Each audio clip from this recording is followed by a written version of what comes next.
Hey everyone, this is Practical Time Travel. It is a book that I purchased uh, maybe a year or two ago. I think it was 2 years ago. And just to give you some brief info before I just go ahead and start reading it aloud. Practical Time Travel. Colin Bennett is an author I have not found any info on. I have found info on an author named Colin Bennett with, I think, one T at the end, but seemed to be a bit different person entirely. And there is no copyright info in here because this is before that was kind of finalized, but there is a date here from the forward, and it says 31st of December 1936. So I looked up all of the rules for public domain, and basically because it did not properly put copyright info in it, since there has never been a follow-up where they reclaimed the copyright. This is in public domain. Nobody owns it. So now it's yours. Now it's mine. And let's go. Practical Time Travel. How to Reach Back to Past Lives by Occult Means by Colin Bennett. London, Ryder & Co., Paternoster Row.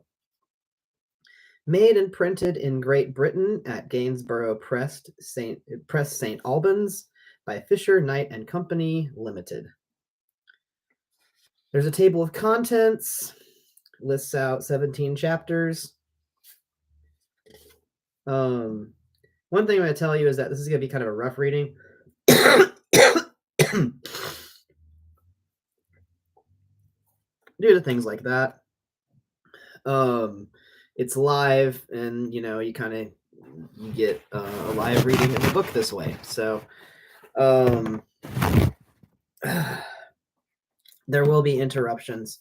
I am human, and this is an experiment. Pardon me. I think there is a mute tool here, so I should be able to use that throughout. The table of contents. There is a foreword. Then there's an introductory chapter. After that, Chapter 2, Time Travel Preliminaries, Telepathy. Chapter 3, Thought Forms and Their Projection. Chapter 4, The Structure of Time. Chapter 5, Prenatal Indications in Dreams. Chapter 6, Time Travel and Crystal Gazing. Chapter 7, The Hypnotic Factor in Concentration. Chapter 8, Psychic Concentration and Contemplation. Chapter 9, Cautions for the Time Traveler. Chapter 10, Prenatal Reality and the Daydream. Chapter 11, Some Thoughts on Inner Values. Chapter 12, Systematizing Our Efforts. Chapter 13, Astrology and Metempsychosis, which metempsychosis, by the way, is past life memories. Chapter 14, Psychic and Other Auxiliaries. Chapter 15, Past Incarnations and the Aura. Chapter 16, A Summing Up. Chapter 17, 4 Rapid Results. Now, I know what you're thinking. Why don't we just jump to Chapter 17? I would prefer to read the whole book. But what? No. I'm gonna do this in order. This is why it's so hard for me to read books. Give me just a moment.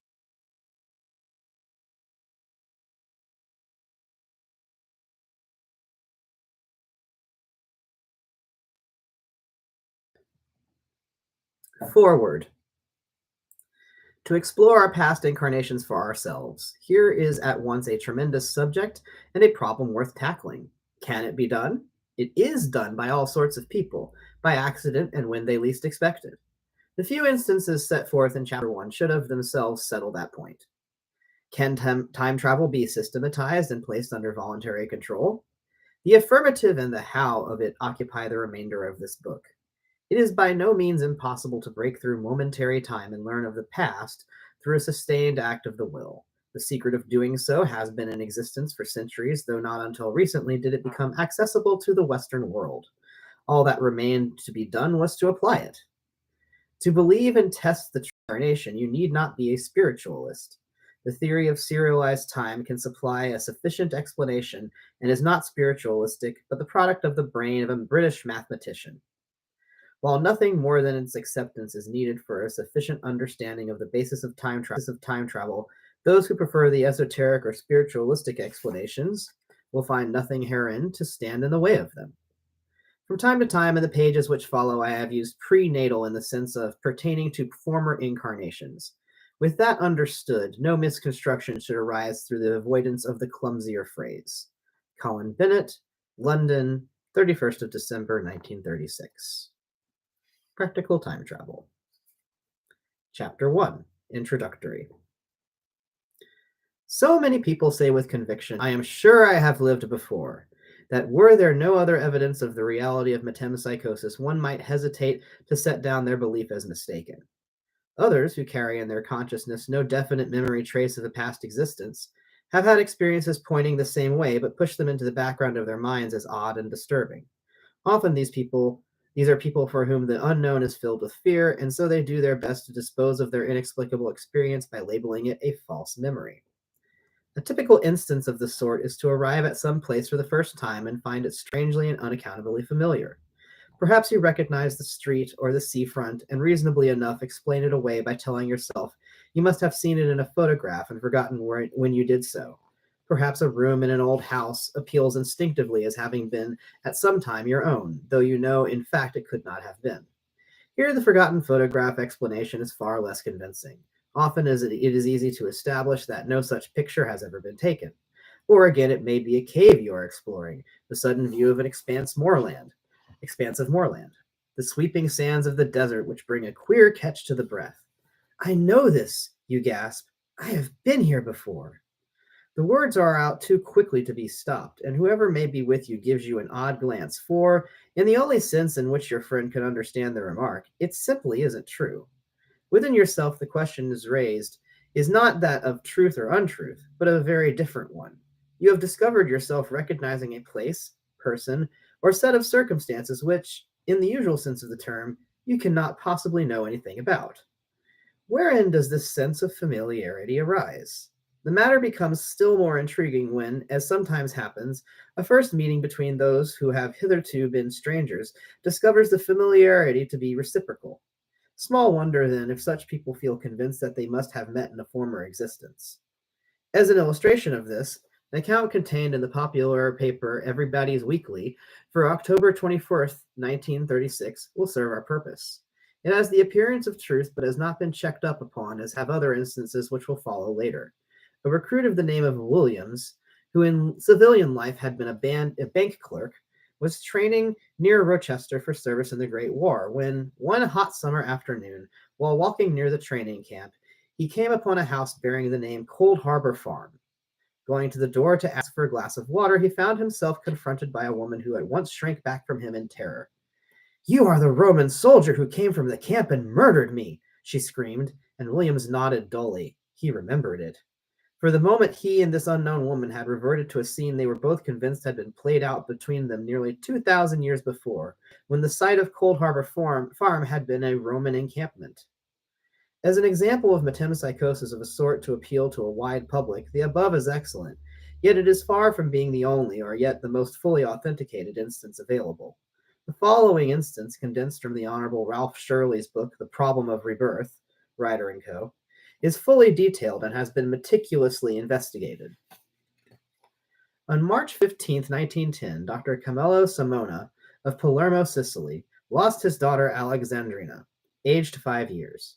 3 days after the child's death, its mother had a dream wherein Alexandrina appeared and said, Mother, do not cry any more. I have not left you for good. I shall come back again little, like this, indicating with her hands the size of a small baby. After a lapse of another 3 days, the dream recurred, with the result that the mother mentioned it to a friend who suggested it might be the prelude to a reincarnation of the dead child. The mother was by no means convinced. On the contrary, a recent operation she had undergone led her to believe it would not be possible for her to bear any more children. Later again, at a spiritualistic seance, she got the following additional message from Alexandrina. Little mother, do not cry any more, as I shall be born once more with you as my mother, and before Christmas I shall be with you again. On April 10th, Madame Simona discovered she actually was going to bear a child, and soon afterwards realized it would be a twin birth. This duly took place on November 22nd. One, but only one, of the twin girls bore a striking resemblance to the dead Alexandrina, being left-handed, suffering from a minor eye trouble, and developing other physical similarities which were presently put completely into the shade by the fact that as the child grew, it displayed not only Alexandrina's habits, but also her memories. On numerous occasions, it recalled experiences which had never happened to her, but had happened to Alexandrina. One of these must suffice here. For other instances, you are referred to the book from which this account has been condensed.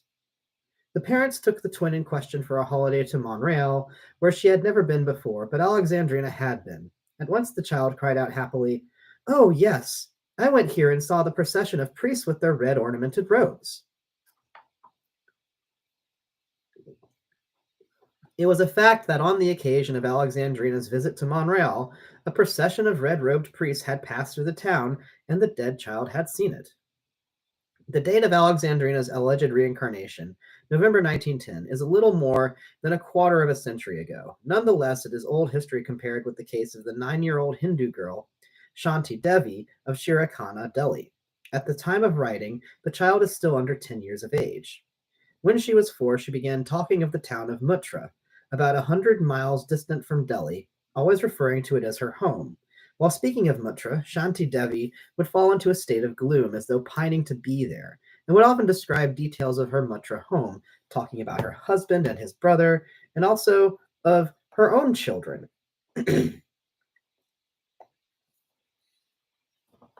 After considerable coaxing, one of her schoolfellows prevailed upon the child to write down her so far unknown husband's name.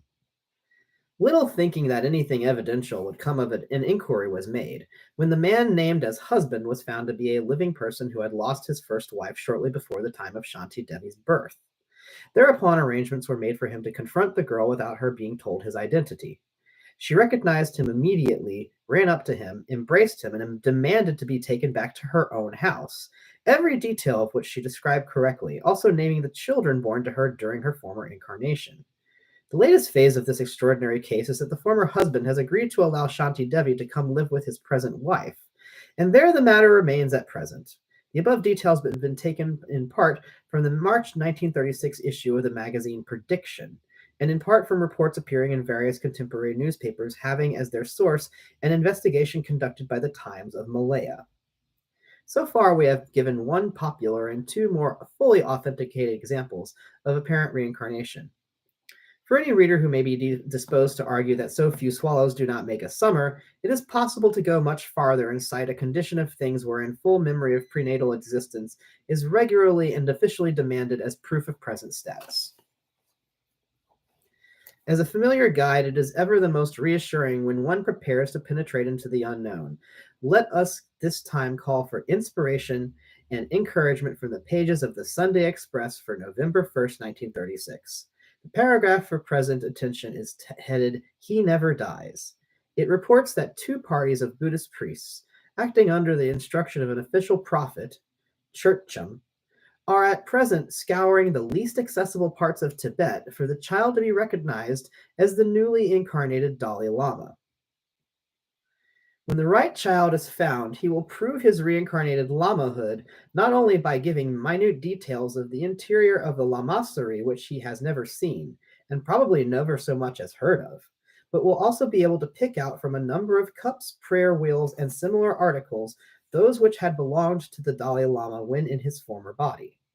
The child who will do this will not be more than 5 or 6 years old, and may, in all probability, have been born of some poor peasant and brought up in an isolated hovel. Concerning the means by which such a child gets the necessary supernormal knowledge to pass its seemingly impossible routine examination tests, the Sunday Express adds, "The way this happens has puzzled skeptics for years.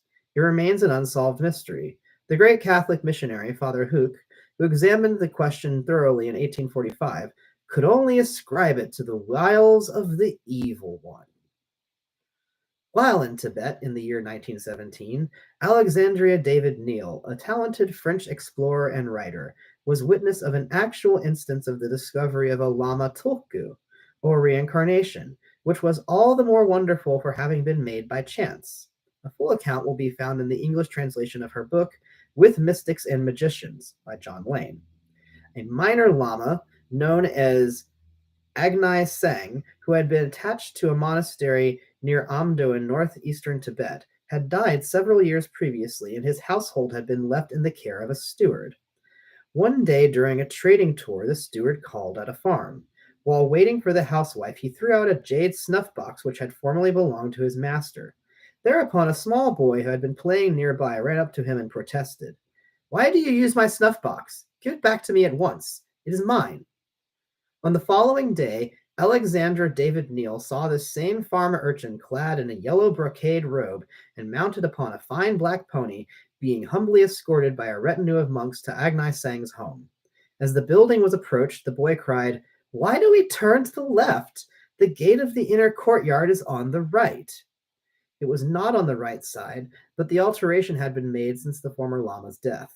Again, for the ceremonial drinking of buttered tea, the child demanded a particular china cup, of the very existence of which none of his attendant monks knew, but which was eventually found packed away in a storeroom among the deceased lama's intimate belongings. The historian of the incident was herself among those who waited while the search for the unknown cup was going on.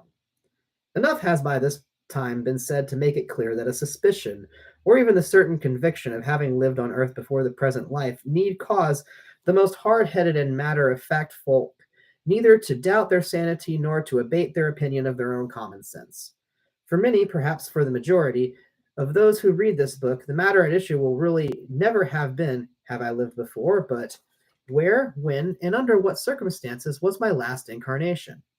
Such a question, moreover, in no way runs contrary to the flow of modern scientific opinion since Minkowski formulated, and Eddington adopted, the idea of a space-time world. That we can and daily do travel in space, we all know, and now science, with its postulation of the space-time continuum, has begun to see space and time as different expressions of one and the same fundamental mathematical concept. From the point of view of at least of theoretical possibility, this means that science has nothing to say against the reasonableness of travel in time. To accomplish it becomes no more than the problem of how to create a rather different rippling of the space-time continuum from any that most people have been accustomed to.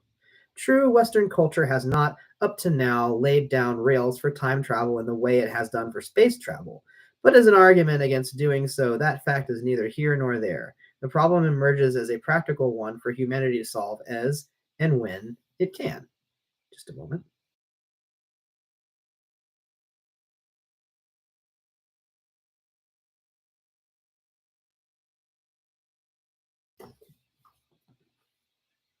Already one distinguished man of science and professor of mathematics, Dr. J.W. Dunn, has spent the greater part of his working life in an at least partially successful attempt to investigate time travel in dreams, his basic conclusions being contained in the book An Experiment with Time, first published by A&C Black in the year 1927. Dr. Dunn found himself repeatedly dreaming of things before they happened. Some of them were trivial things, such as being chased along a field path by a doubtfully friendly horse. Others were occurrences of worldwide importance, one being the eruption of Mount Pelée. Pelée? Dr. Dunn was far from pleased at seeing the disaster in a dream before he read of it in the next day's newspaper. It aroused in him the fear that he might be psychic. And as a coldly logical mathematician with an inbred distaste for all things purported to transcend the boundaries of experimental science, he greatly objected to the idea of developing powers of clairvoyance. One day, to his joy, he learned that a casual acquaintance had experienced a dream containing foreknowledge identical with some which had come to him the same way upon the same night. This led him to expect that people in general may have true dreams, or much more often partially true dreams, concerning future events. Dr. Dunn's next step was to rope in a number of friends and get them to test his theory independently by keeping pencil and paper near their bedsides and writing out their dreams as soon as they awoke. From the records so made, there emerged proof that, in ways which are mostly quite unimportant but still definitely recognizable, dreams do often contain an admixture of genuine foreknowledge. Upon that basis of ascertained fact, Dr. Dunn has built up a deeply interesting, if highly abstruse, structure of mathematical theory. What concerns us more nearly at the moment is that we have the net result of his dream recording experiments to prove that in sleep, as also sometimes in states of waking abstraction, the mind can, without question, roam far beyond the utmost bounds of previously accepted physical possibility. Here, then, we have arrived at an immensely important part of our inquiry. For if the dreaming mind can step forward beyond the point of life we have reached, what is to prevent it also stepping backward past the present and into an earlier incarnation? To get hold of this possibility is at once to see a road to our goal, which we may hope to travel with the promise of eventual success. To be logical, however, we must admit that if it is possible for the mind to move in time independently of the body, it should also be possible for the mind to move independently of the body in a spatial direction. For most readers, that last concept will come as a well proved and long accepted truth, as they already know enough about telepathy to have lost all lingering doubt of its being a fact. And telepathy is the simplest form of superphysical spatial travel. People who are skeptical over the claims of spiritualism are usually among the most eager to accept telepathy with open arms, if only as a convenient means of explaining away other and more puzzling supernatural phenomena. Mental travel in space and superphysical communication of ideas over intervening space are subjects upon which can be based simple, excuse me, and valuable exercises which also greatly expedite results on turning later to travel in time. For this reason, it will be a good plan to prelude our more ambitious attempts by practicing telepathic experiments until at least a reasonable proficiency has been gained. These exercises serve the purpose of accustoming us to direct our mental energy to bring about effects without the intervention of the physical body, and also help towards gaining the habit of concentration so necessary to time travel proper. Dream experiences, to which we shall look for indirect help, can conveniently be collected and given their first examination, while the early concentration exercises are in progress. It is no small thing we are setting ourselves to do in preparing to delve back to an earlier stage in the evolution of the spirit, which at present inhabits our body. Perseverance will be required and plenty of patience. The upshot is all worth it. All of it, the upshot is worth all of it, for, like the best of good things, it may bestow even more than it promises. At this early point in our quest, we see ourselves simply as starting upon a strange and probably exciting journey back into the dim mists of antiquity. For the fully successful, there is another and far more significant discovery also waiting to be made. Its nature will be revealed when we are ready for it. End of chapter 1. I'm going to take a drink.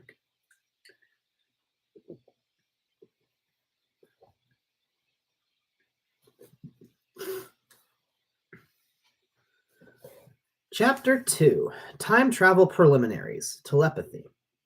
Before undertaking any journey, preparations have to be made, so we will start at once with our preparations for time travel. The introductory chapter should have made clear what can be done. The question now before each reader is, can I do it and how? First of all, make sure that you seriously want to attempt the journey. Cutting adrift, however temporarily, from the particular position in time and space which we call the present moment sounds exciting, and is exciting, but is no more suitable for the spiritually unstable than is crossing the Atlantic in a fishing boat the right kind of adventure for the physically timorous. Our own suitability for the work we propose to undertake is therefore the first thing to be decided. Fortunately, there is a comparatively simple and speedy way of arriving at a decision. If you want a foretaste of what it feels like to throw off the hawser and launch yourself upon the waves of timelessness, then the following experiment provides a method of estimating whether you have the necessary nerve and self-control for systematic psychic development. Preliminary test. The test is to simply look at the stars. It is best undertaken when the weather is warm and you are able to get away to some quiet situation on the moors or by the sea coast if this is possible. Choose a flat, well-elevated position away from people and interruption and select a quiet starlit night. Lie down flat upon your back with head unsupported so that you look up at the sky and can see nothing but its limitless expanse directly above your eyes. The ideal night is a moonless one. If the moon is shining, it should not be within the field of vision. Gaze up at the stars fixedly and start thinking about how far away they are. It will help you to remind yourself that though the sun is over 90 million miles from the Earth, the nearest of all the fixed stars is 250,000 times farther away than the sun. and most of the stars are hundreds of times farther off even than that. Let these unthinkably great distances take firmer and firmer hold upon your mind. Say aloud, if I started falling off the earth at this instant, I should go on and on, up and up. Now in spirit I begin to rise from the earth and blend with the stars. Concentrate your mind upon the ideal until the idea. Concentrate your mind upon the idea till there is no room left in it for any other thought than that of falling away from the earth. Soon as you gaze upwards, you will feel that the stars are beginning to exert a real pull upon your body, like a rope tied around your body by which you are being raised. At the same time, the earth under you slips away as though it were an aeroplane stalling and falling, but leaving you afloat in midair. Some people liken the sensation to that when a lift begins a rapid descent. The floating feeling grows till it seems that you are being completely engulfed by the void of space. You find you can experience the sensation created at this stage of the test and feel no fear. You may safely embark upon a serious study of practical methods of spatial and time projection and perform the exercises which pave the way for travel back into former incarnations. Those who make the test and find it thoroughly unnerving need by no means give up of hope of learning the salient facts of their early existences, but for them the way down the corridor of time is less the direct but still valuable one, which makes use of such methods as dream examination, astrology, and psychometry. Some people have at first no positive reaction whatsoever to the stargazing test. For them, the period of psychic preparation will be proportionally prolonged. Those who are quite insensitive to psychic influences are seldom or never drawn towards superphysical questions or experiments. The test, though much better carried through out of doors, is also capable of being adapted to indoor conditions if there is a room available which commands a good expanse of uninterrupted sky. Arrange cushions or rugs for reclining upon, remembering the paramount need to keep the head low, and direct the gaze as nearly as possible straight upwards. If terrestrial objects such as church steeples or chimney pots obtrude themselves, they must be screened off. Take a large piece of cardboard and cut it in a central aperture of such a size that when the cardboard shield is placed against the window, only sky and nothing but sky can be seen. If anything else whatever comes into the field of view, your eyes are likely to fasten upon it like a drowning man might clutch at a straw as soon as the upward pull of the stars begins to be felt. The terrestrial object then acts as a psychic anchor whereby your spirit remains firmly moored in the here and now. If you are able both fully to react to the preliminary time-space test and to stay it out to the floating point without hurriedly jumping to your feet and clutching at whatever is nearest to make sure the world has not deserted you, the exercise should be rounded off by shifting the gaze to one's own body and concentrating the mind on the idea of return to earth until the floating sensation subsides. Where this is not done after the body is felt to be weightless, a sudden or gradual return to normal may come of itself, or in exceptional cases, the exercise may have a different termination, wherein the sensation of floating in space merges into a form of sleep. Later, we shall learn how to make use of such a state. For the time being, it is neither necessary nor advisable. The sky gazing test is really more than a preliminary test and recognized by Eastern masters as a valuable aid to the growth of superphysical consciousness. For this reason, when success has been attained, it may with advantage be repeated from time to time. In these later exercises, the important point to reach is not so much the consciousness of losing contact with the earth as a state of emergence, when the question whether solid earth is or is not beneath ceases to matter. The farther you let these exercises develop towards a trance-like condition, the more leisurely should you be in coming back to earth. Slapping the hands downward several times with a flapping action is a good way of starting the recall. At the same time, the eyes are turned upon your immediate surroundings.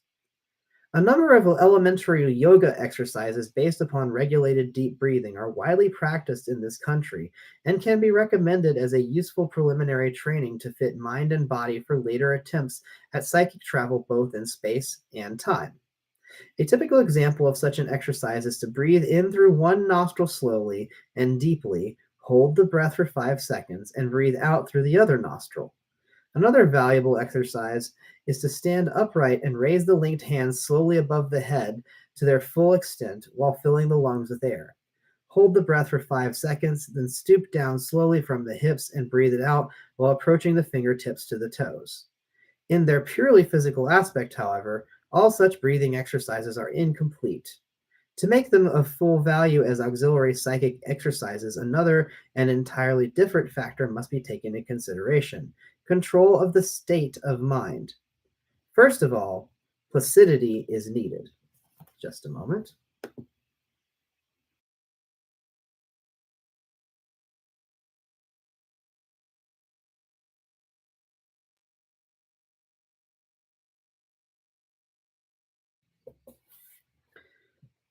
First of all, placidity is needed. You cannot do the simplest yoga exercises successfully while feeling angry, resentful, or excited. For this reason, all systems of psychic development stress the need to begin with some period of meditation and not to proceed until moods brought about by the irritations and cares of the day have subsided. In the same way, deep breathing exercises are only fully effective when accompanied with a systematized discipline of the mind as well as of the body. With each indrawn breath, there should also be indrawn the idea of right, justice, and humanity. With each release of breath, there is thrown out of the mind any lingering trace of anger or injustice it may have been unconsciously harboring. Is self instruction practicable? As the word yoga has been made use of, it may be well to take an early opportunity of dealing with the often raised question of the need of an instructor, master, or guru when starting upon a course of psychic exercises. Yoga exercises, which involve holding the breath for lengthy periods, certainly need to be undertaken with care, but the simple ones just described make no such demand. Again, the immediate purpose to which we are directing our efforts is not to prepare ourselves for any almost inaccessibly difficult short path, but solely as a time travel preparation. Personally, I believe that all psychic exercises yield better and quicker results for being gone through without unnecessary ritual or official intervention. The guru of the East is not the instructor of the West, standing forever at his pupil's shoulder and issuing petty warnings and snatches of good advice. He usually lives miles away from those he teaches and is referred to for guidance at intervals of months or years. Storing animal magnetism. Another form of psychic skill, the acquirement of which I recommend for its valuable effect in helping command of the higher mental forces, is the practice of storing animal magnetism. Practice at this may be started forthwith. Its technique is extremely easy, and it is almost equally easy to check the success of your efforts as you proceed. Take a position standing upright upon a bare board floor, about 6 feet distance from a wall, upon which you may have fixed at eye level a sight concentration point. One of the small cardboard targets which are sold for use at miniature rifle ranges and cost about a penny each makes a very suitable concentration spot, but a round black mark on any rectangular piece of white paper will do. Your feet should be well apart as you face the concentration spot, your arms extended at either side of the body, level with the shoulders, your fingers separated. Say to yourself, animal magnetism is passing in at my fingertips, through my arms, and into my body. Soon you will begin to feel the flow quite distinctly, first as a tingling in the arms, then as growing rigidity of the fingers, which passes up to the shoulder blades. A thin blue mist builds up in front of you, and you feel yourself drawing upon it for power. With practice, you can charge yourself with magnetism in this way so highly that if you stand behind another person's back, place your hands upon his shoulders, and then draw them slowly away again, the person will sway back towards you exactly as when a piece of iron is attracted to a magnet. Needless to say, not all people are equally sensitive to animal magnetism. With a good subject, the effect is most marked. An alternative, if not quite so simple, generator of animal magnetism, which I have found very effective, is a light aluminum ball 8 inches in diameter mounted upon an insulating stand. To use it, the hands are pressed firmly one upon either side of it, other details being as above. All such exercises have for their main object the heightening of our psychic response to mental stimulation. They form excellent preparation for the next exercise, which is a simple experiment in telepathy. To reach early success with it constitutes a good indication of coming achievement in time travel proper. Time travel proper. For though telepathy is primarily thought traveling superphysically in space, it has relation to time also.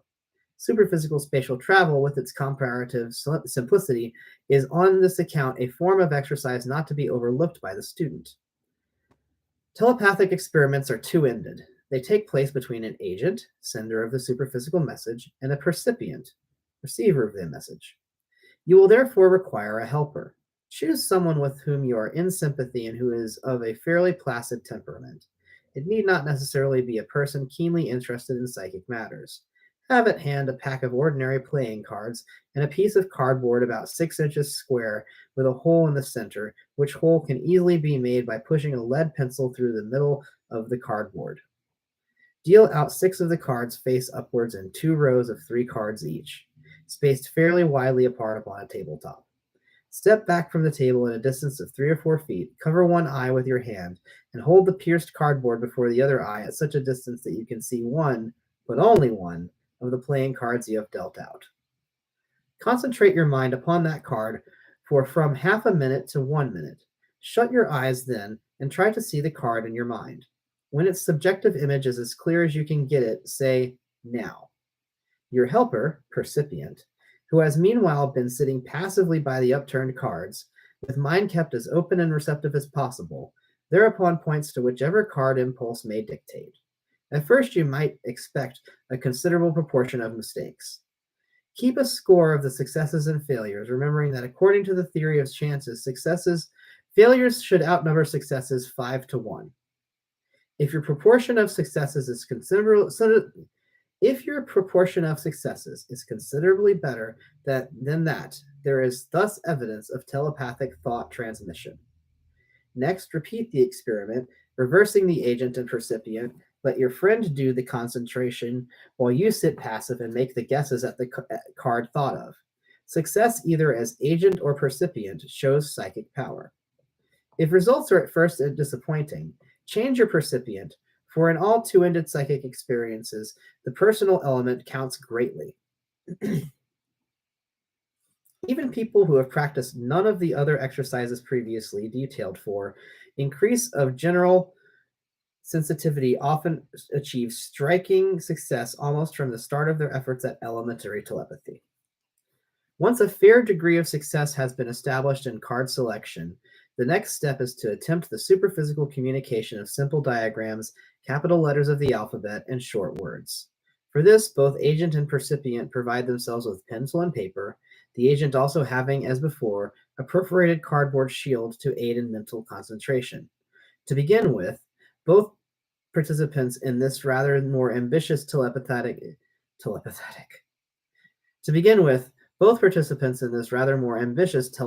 attempt may remain in the same room, sitting with their backs to each other, or with a screen placed between them. As psychic skill increases, it is better for them to be in separate rooms. The agent calls start and proceeds to draw a diagram, square, circle, triangle, or other simple figure. As he draws, he concentrates upon the figure, once again the effort being made to form a subjective image which can clearly be seen later with the eyes closed. The percipient, after an agreed interval, draws or scribbles whatever may come to mind. After 5 minutes, the two drawings are compared with a careful eye for partial similarities. Thus, a triangle may be telepathically received as a bell tent, a semicircle as a flower bowl. Later again, when a fair measure of success has been achieved, this attempt can be made to transmit simple messages over a correspondingly increased distance, as for instance between the occupants of 2 different houses. Don't carry this too far, however, while you succeed, if you wish to keep any of your thoughts private from the percipient you are working with. At the moment, the warning may seem ludicrously superfluous. The event may prove it not so. That was chapter 2. Just a moment.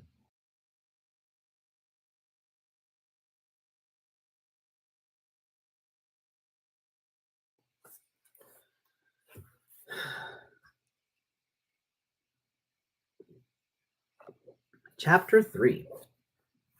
Thought forms and their projection. To concentrate attention upon a diagram or word is to create a thought picture of it in your mind. If you manage to convey this mental picture to a percipient by an act of telepathy, you have thereby succeeded in projecting a thought form. True, this thought form has been nothing more substantial than an idea, though evidence is not wanting that by substantial means and sufficient practice in methods of psychic concentration, ideas may be clothed in the mantle of visibility. The simplest of all thought forms to project into space is the idea of oneself. With practice, many psychically sensitive people of the Western world have arrived at success in what are becoming familiarly known as travel experiments. At first, they should be undertaken by arrangement with someone who has previously proved to be a good telepathic percipient. The method is quite simple. Arrange with the percipient a suitable place and time for the experiment.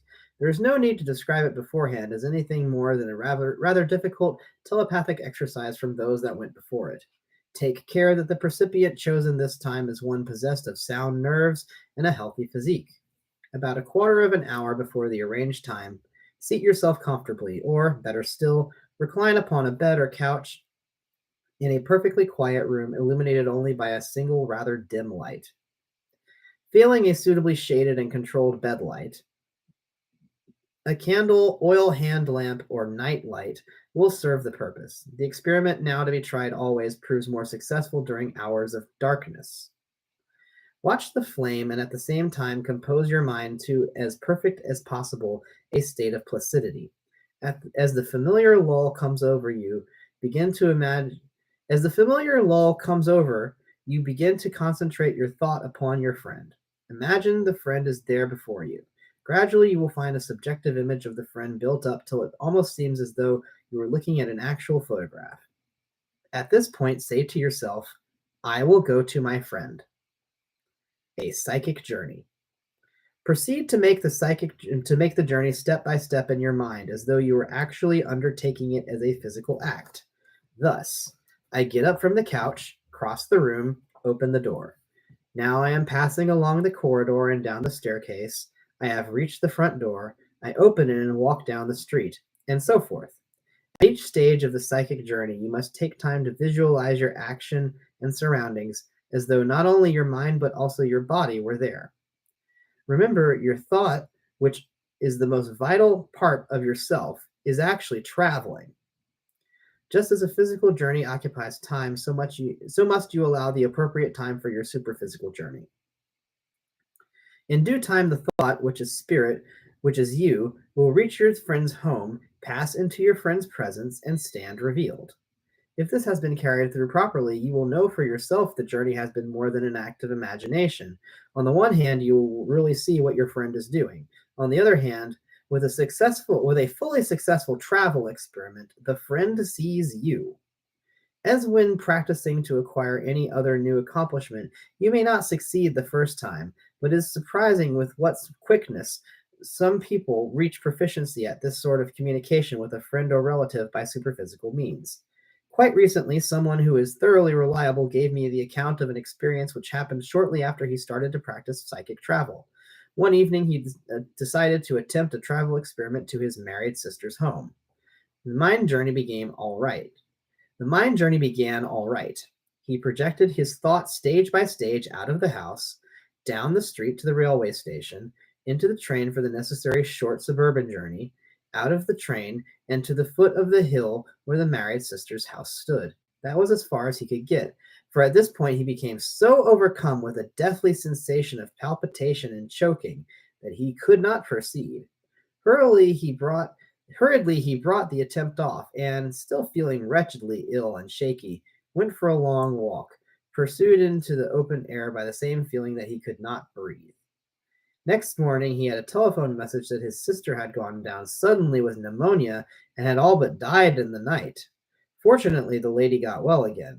On more recent occasions, the same man who picked up the sensation of his sister's illness has been able to get supernormal sight of absent friends and to project himself mentally into their field of vision. Please notice the prominence of the time element in the above spatial projection exercise. The same time element, while not so obvious in the simple telepathic communication of a diagram, is nonetheless equally inherent in it. Some years ago, a popular writer put the idea well in the phrase, "There is no such thing as an instantaneous cube." Even the view seen by the light of a lightning flash upon a starless night has a time component, though its duration be no more than the 6 millionth part of a second. Do not confound the sort of travel experiment already described with full astral projection. That takes place with the subject in a deep trance of almost death-like intensity. To a watcher, breathing may be imperceptible. Subjectively, it is as though the spirit were roaming outside the body, connected with it only by an impalpable semi-ectoplasmic thread. This thread appears to be almost indefinitely extensible, yet acts as a sufficient anchorage with the material world.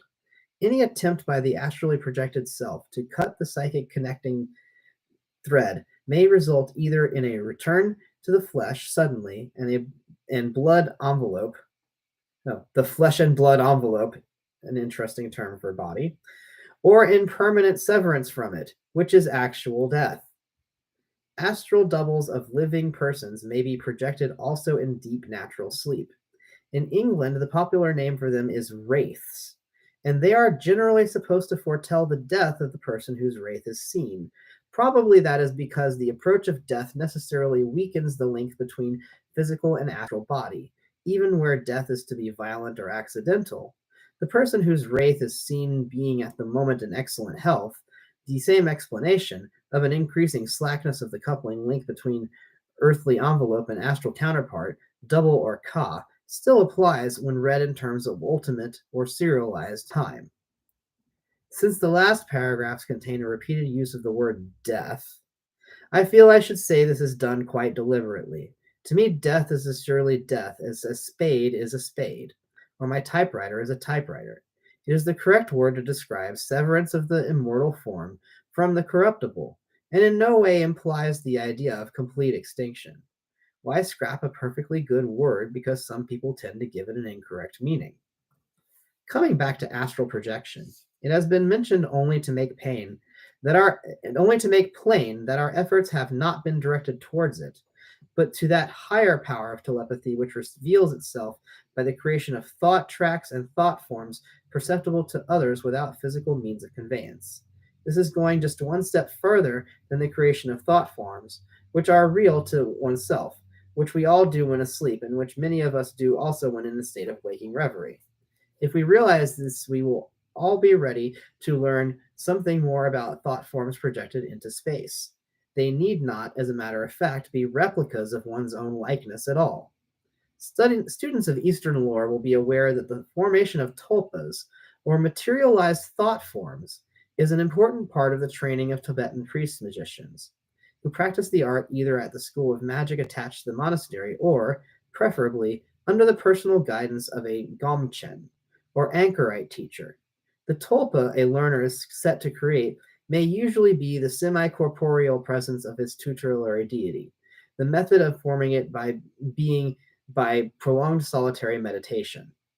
Considering the means adopted and the object aimed at, we Westerners might perhaps be tempted to think that the only result would be to turn the learner's brain, any thought form seen being on this account, no more than a mad delusion. In this view, we should be wrong, for the reason that a tulpa, when fully created, not only acts upon its own initiative like a living person, but is visible and touchable by others than its creator. We are not trying to create tulpas. What we are trying to do is build up evidence which will help us to realize how comparatively indefinite are the delimiting barriers between the material and the non-material world, the supposedly material present and the equally supposedly non-material past and future. If the exercises in telepathic thought projection have helped to overset those barriers, or even to weaken them, the time spent upon them will have been well spent. We shall have come a long way towards preparing ourselves for a good, hearty onslaught upon the stronghold of time.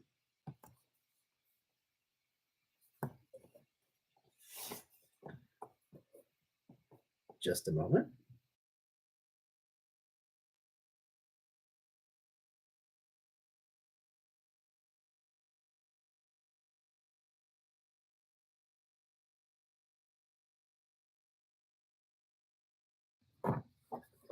Chapter 4: The Structure of Time. Eastern and Western ideas about the nature of time and its reaction upon the individual are discussed below. Those readers who are more interested in practice than theory may prefer to pass on to the next chapter.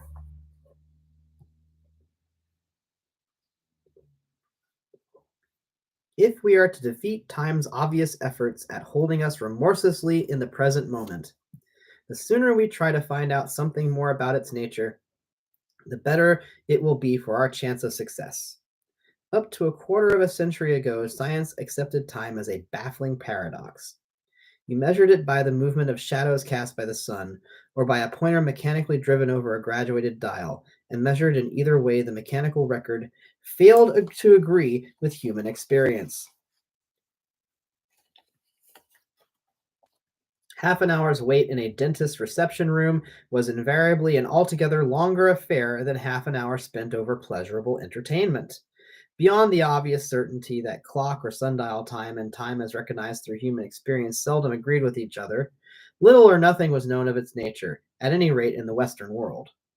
Then, in the year 1927, came publication of Dr. J. W. Dunn's work on time, which has already been touched upon in Chapter 1.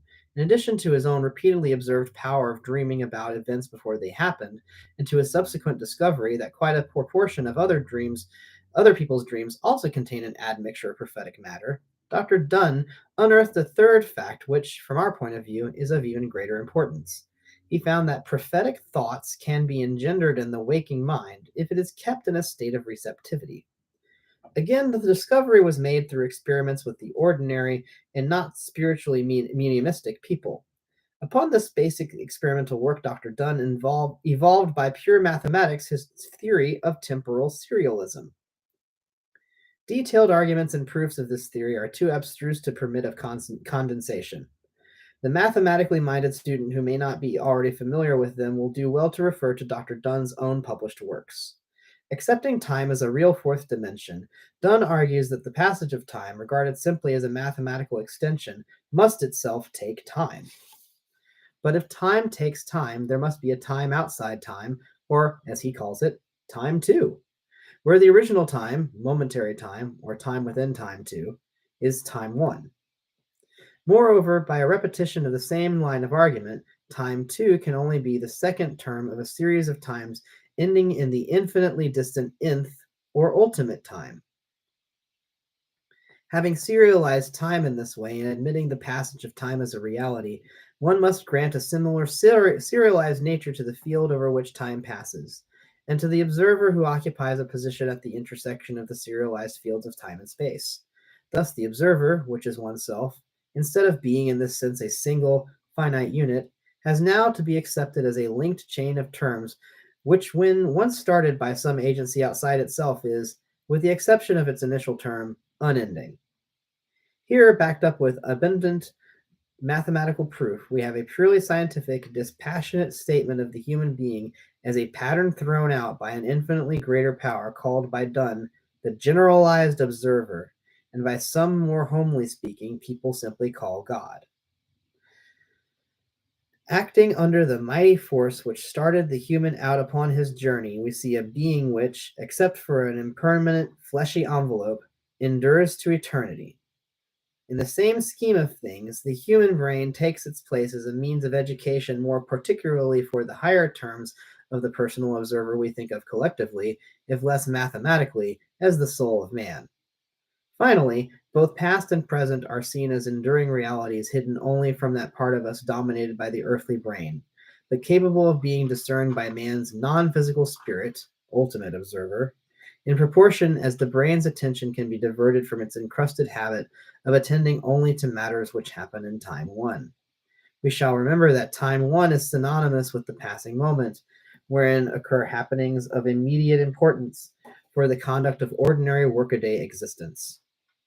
Except for that part of ourselves contained within this term one, there is nothing to denote when the individuality essential within us had its start, or how many centuries or eons may roll on before it becomes reabsorbed into the infinite from whence it came.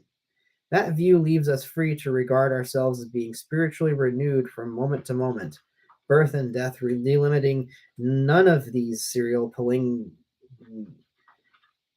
palingeneses. accepting only that single ones which correspond to the progress through life of our material bodies.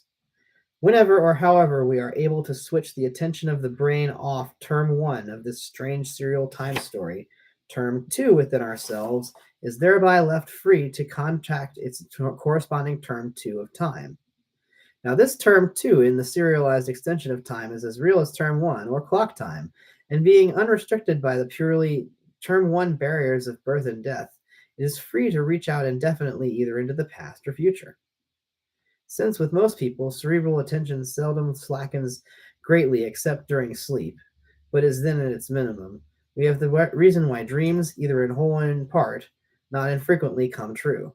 By way of showing how true some dreams do come, I will add that within the last 2 months, I have received letters from two men, strangers to me and to each other, both of whom had been dreaming, and profiting by dreaming, the names of horses destined to win as outsiders in racing events run days or weeks later. Subconscious judgment cannot be the explanation, for no less than 3 of the winning horses had never been raced before, nor had their names so much as appeared in sporting news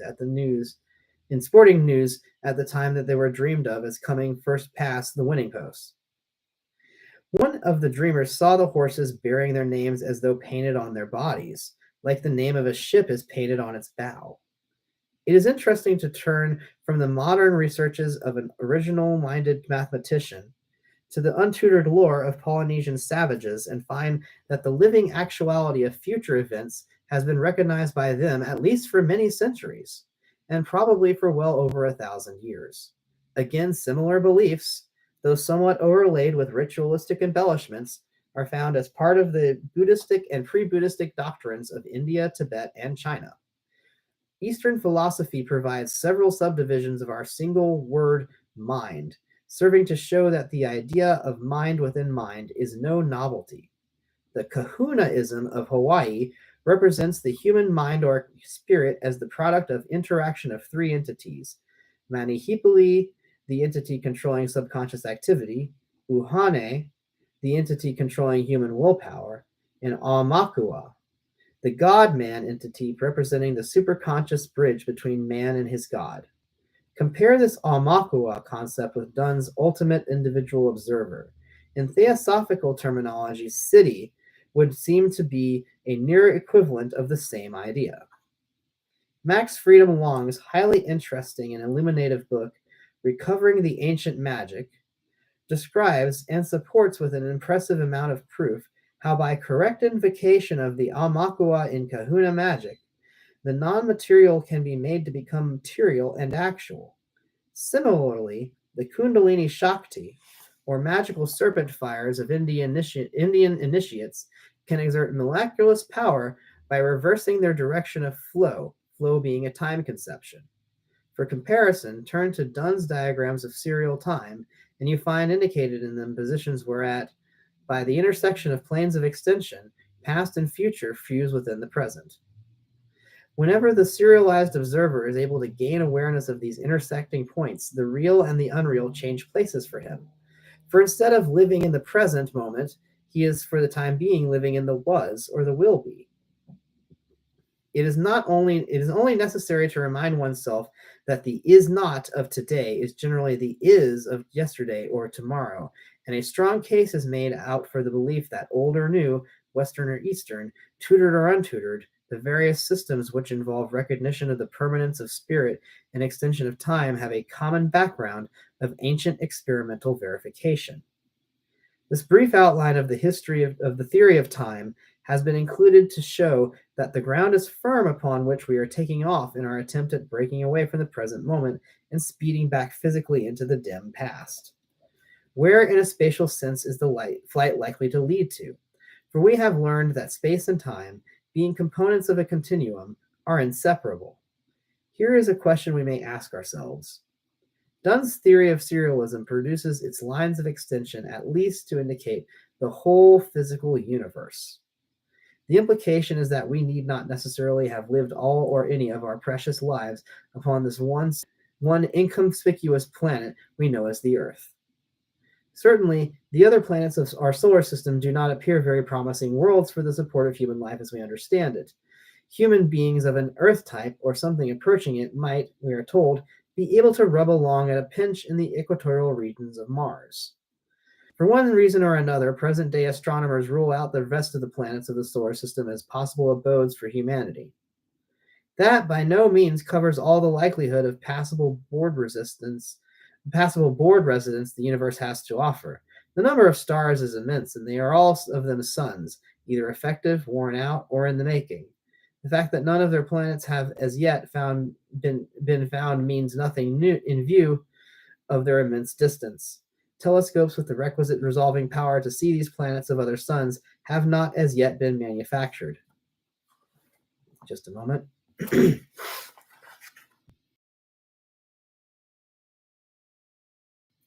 Coming back, I just like to say as an aside, it's very interesting that we've got the James Webb Telescope now seeing far beyond what this author could have predicted. We definitely see the planets of other suns now through telescopes that, yes, we do now have the resolving power to see. Back to the story. When one meets, as one sometimes does meet, a human being who says with conviction, I am perfectly certain I have never lived before this present life, it may well be that such a person is telling the truth insofar as there has been no previous life on Earth. Denial of previous Earth experience by some individual in no way rules out the possibility or even the probability of former incarnations somewhere else within the universe. There is also another intriguing possibility to be taken into account, which follows logically from the admission of mental subdivisions upon which we recently touched. That shall be gone into later on.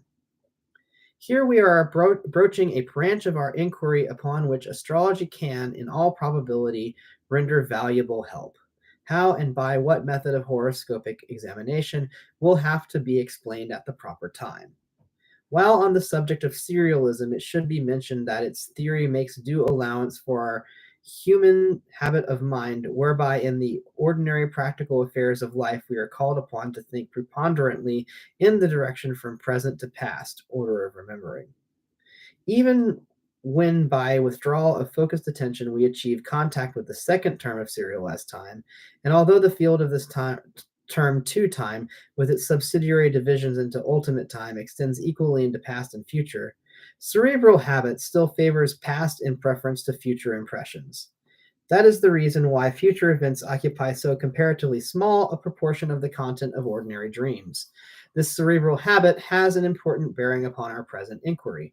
Of itself, it goes a long way towards justifying us in accepting our preponderant emotional states as being largely colored by the experience met within former incarnations. This has special bearing upon emotional bias of a sort that cannot be accounted for by past happenings of the present life, such as the moods of the melancholic who remains sunk in reasonless gloom though surrounded with kindliness and comfort. As dreams form the simplest possible indication of those experiences of the dim past, which went little by little to build up our character and personality as we know it today, it will be well to lose no time over describing the right way of recording and estimating dream values with this end in view. The system differs from that of ordinary dream analysis in that those factors which can be recognized as contributed by present earthly existence are here deliberately left out of account in the final estimate of the dream's contribution to our knowledge of prenatal influence upon the dreamer. Chapter 5: Prenatal Indications in Dreams. The first thing we have to do if we would profit in any way by the study of our dreams is to train ourselves to make prompt and accurate records of them. Actually, the two things are the same, for a dream left even an hour unrecorded is often already beyond accurate recall. Simple and obvious as the method of dream recording sounds, it is by no means so easy in practice because of this quickness of forgetting. Dreams are forgotten not simply because they aren't important enough to be remembered, but because the dreamer generally has a strong subconscious bias towards not remembering them. The psychological reason behind this is the tendency of remembered dreams to intrude upon and interfere with the current of practical everyday thinking, as anyone who has had a particularly vivid dream will readily agree it may do. In my work of dream interpretation, I often receive detailed accounts of dreams dating from 10, 20, or sometimes 30 years previously. Their senders invariably add the information that right down to the present time the memory still worries them. Dream forgetting is therefore, in its way, just as necessary a habit of mind as is the confinement of general attention to that aspect of time expressed serially by term 1 of the time extension. Without doubt, dream forgetting and non awareness of the higher terms of time are interrelated. Many people forget their dreams so regularly and so thoroughly that, notwithstanding ample proof of the human mind remaining active during sleep, they will stoutly maintain that they dream very seldom, if at all. Quite obviously, the first thing we need to do if we are to profit by our dreams is to hit upon the system most likely to ensure their being available for examination after we have awakened. The following way is generally agreed upon to be the best one. Provide yourself with a pencil, a notebook, or paper, and some sort of bed light.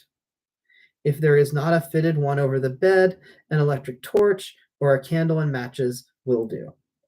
Whenever you wake, make sure a practice. Whenever you wake, make a practice of writing down at once any dream or part of a dream that you remember.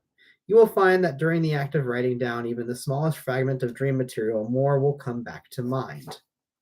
If you remember no dream or even part of a dream on waking from sleep, ask yourself what was your first thought on coming back to consciousness. More often than not, this thought is a continuance of a dream thought, and by pondering over it, you can find your way back to the dream which would otherwise have escaped you. So far, the instructions would apply to collecting dream material for any system of analysis or interpretation. At this point, a difference is brought on about by the fact that we want our dreams neither for ordinary psychological analysis nor for the possible separation of prophetic matter, but solely that they may provide a gateway to the remote pre-incarnate past. For this reason, instead of collecting only a few dreams and recording these minutely, a large number are required and they may be noted down in fairly condensed fashion. When you have collected at least 12 dreams in this way, read them all one after the other rapidly and sort together those which seem to center about the same mood or to have a similarity in their dominant incident. As further batches of 12 dreams are obtained, do the same thing with them. Soon it will be apparent that, for all their many differences, the dreams hover like a swarm of bees around a very few central thoughts or incidents. Naturally, the most striking similarity possible is to be found in the recurrent dream, which belongs to a class written off as negligible by many old time dream interpreters, except when such dreams contain a direct and obvious telepathic message. The thrice recurrent dream of the mother of Maria Martin, wherein she saw the body of her daughter lying buried in a corner of William Corder's red barn, is among the stock examples of telepathy during sleep. Those who do not accept it as a direct spirit communication see it as an extraordinary instance of involuntary telepathic transmission and reception between the murderer and the mother of his victim, a distinctly uncomfortable thought for the guilty. Ordinarily, we may accept recurrent dreams as revealing a mental pattern due in part to early training in the present existence, but also in part to outstanding experiences of former incarnations. The predominant mood of a recurrent dream often constitutes a first class hint of the sort of facts we may expect to recapture later in detail with the progress of direct experiments in time regression.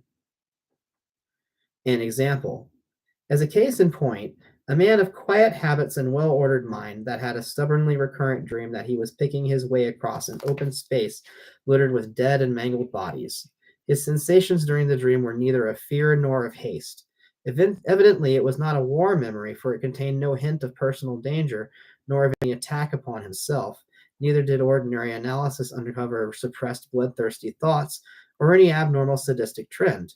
Considering his recurrent dream calmly, the man summed up his own impressions for himself by saying, "I must have had a nasty kind of job at some time or other, though it was nothing that I can remember, and my memory is pretty good."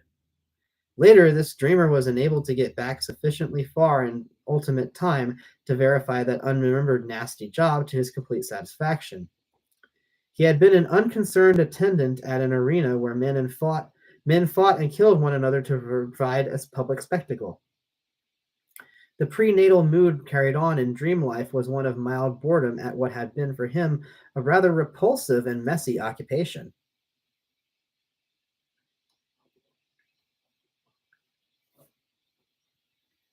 Many people experience recurrent dreams of flood and fire. eliminating those in which the incidents can be referred to subconscious childhood fear memories. There is a residuum pointing to the termination of past experiences in the manner dreamed of. For the sake of people who suffer from such violent recurrent dreams of fear, to the point may be stressed that almost always they represent not prophecies but pre incarnated memories.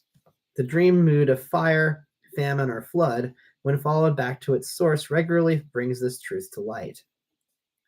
Where recurrent dreams are not available for examination, whatever others have been recorded need to be gone through, as already explained, for points of general agreement.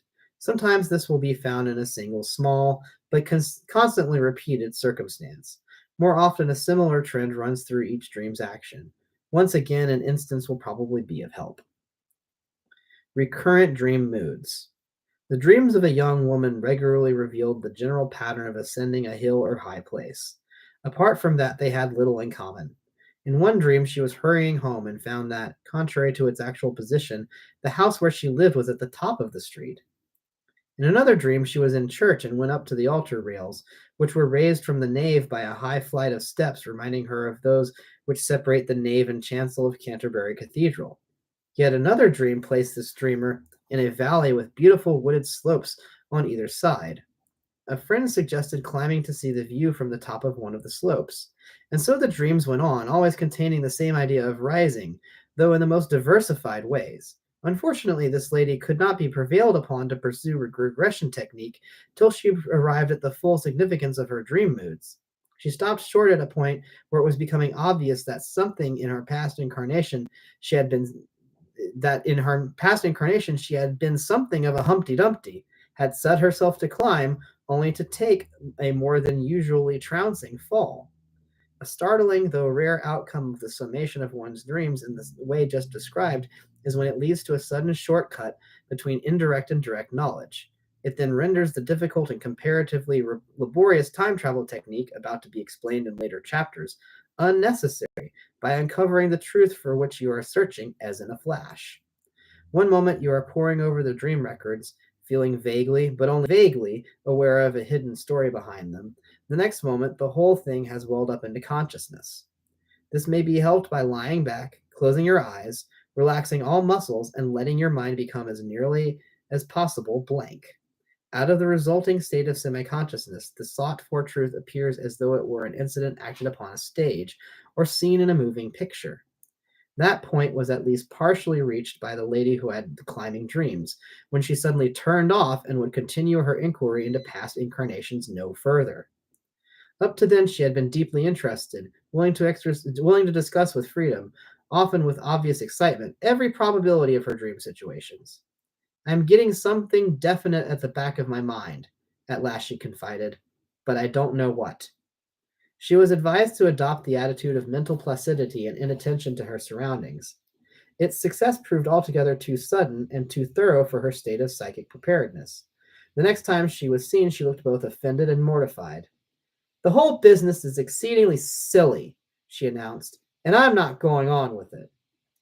When asked, purely from the point of view of its scientific interests, to recount whatever insight into pre incarnated life might have come to her, she replied haughtily, "It was absolutely untrue, and besides, I didn't get any." Some time went by before she consented to be rather more informative. Those who raise the veil must be prepared for what they find on the other side of it. To bear this well in mind is so necessary in our present quest that I shall have considerably more to say upon the same subject before I am through. And that was chapter 5.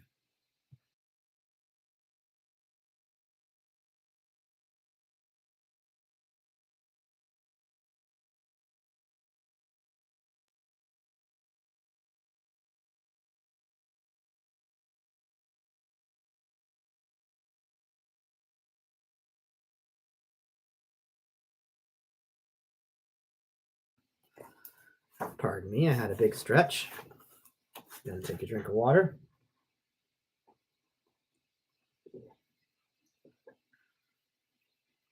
Looking at chapter 6, time travel and crystal gazing. If by the means just described you succeed in slipping suddenly back into your last incarnation, you will have done so by a lucky fluke. Adepts of what in the East is known as the secret doctrine would describe it by saying you have accidentally contacted the fringe of realization. In the language of Polynesian magic, you would have succeeded in invoking the aid of your Aumakua.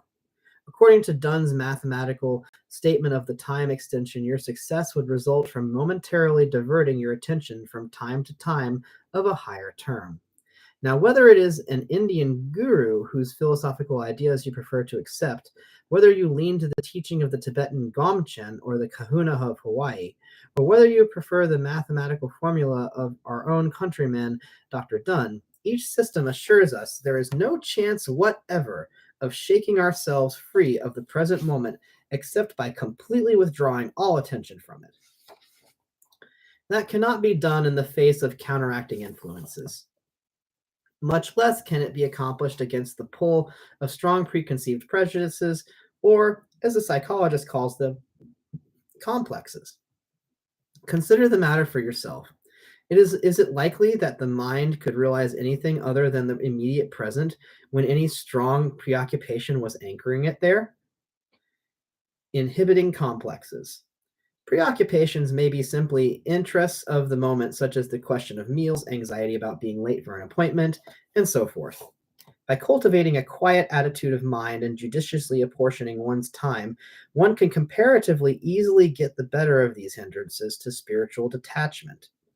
A far more vicious complex which prevents all progress until it has been removed is egotistic preoccupation. Often this takes the form of a self-imposed mental catechism. Why am I devoting my time to this?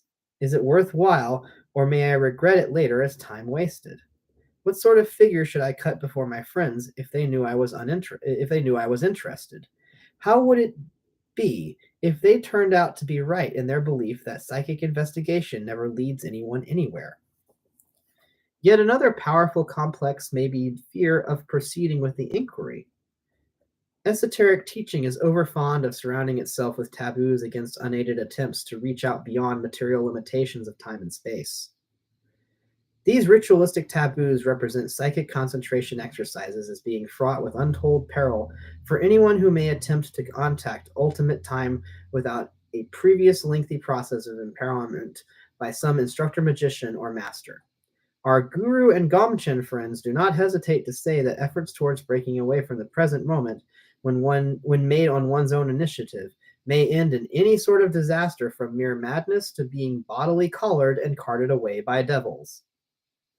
Fortunately for us, not only has Western science recently explored the road and found no devils there, but Polynesian magic, which grew in the same nursery as that of Tibet but has remained less encrusted with priestly taboos, takes sides with science by flaunting no demons in our path other than those of our own creation.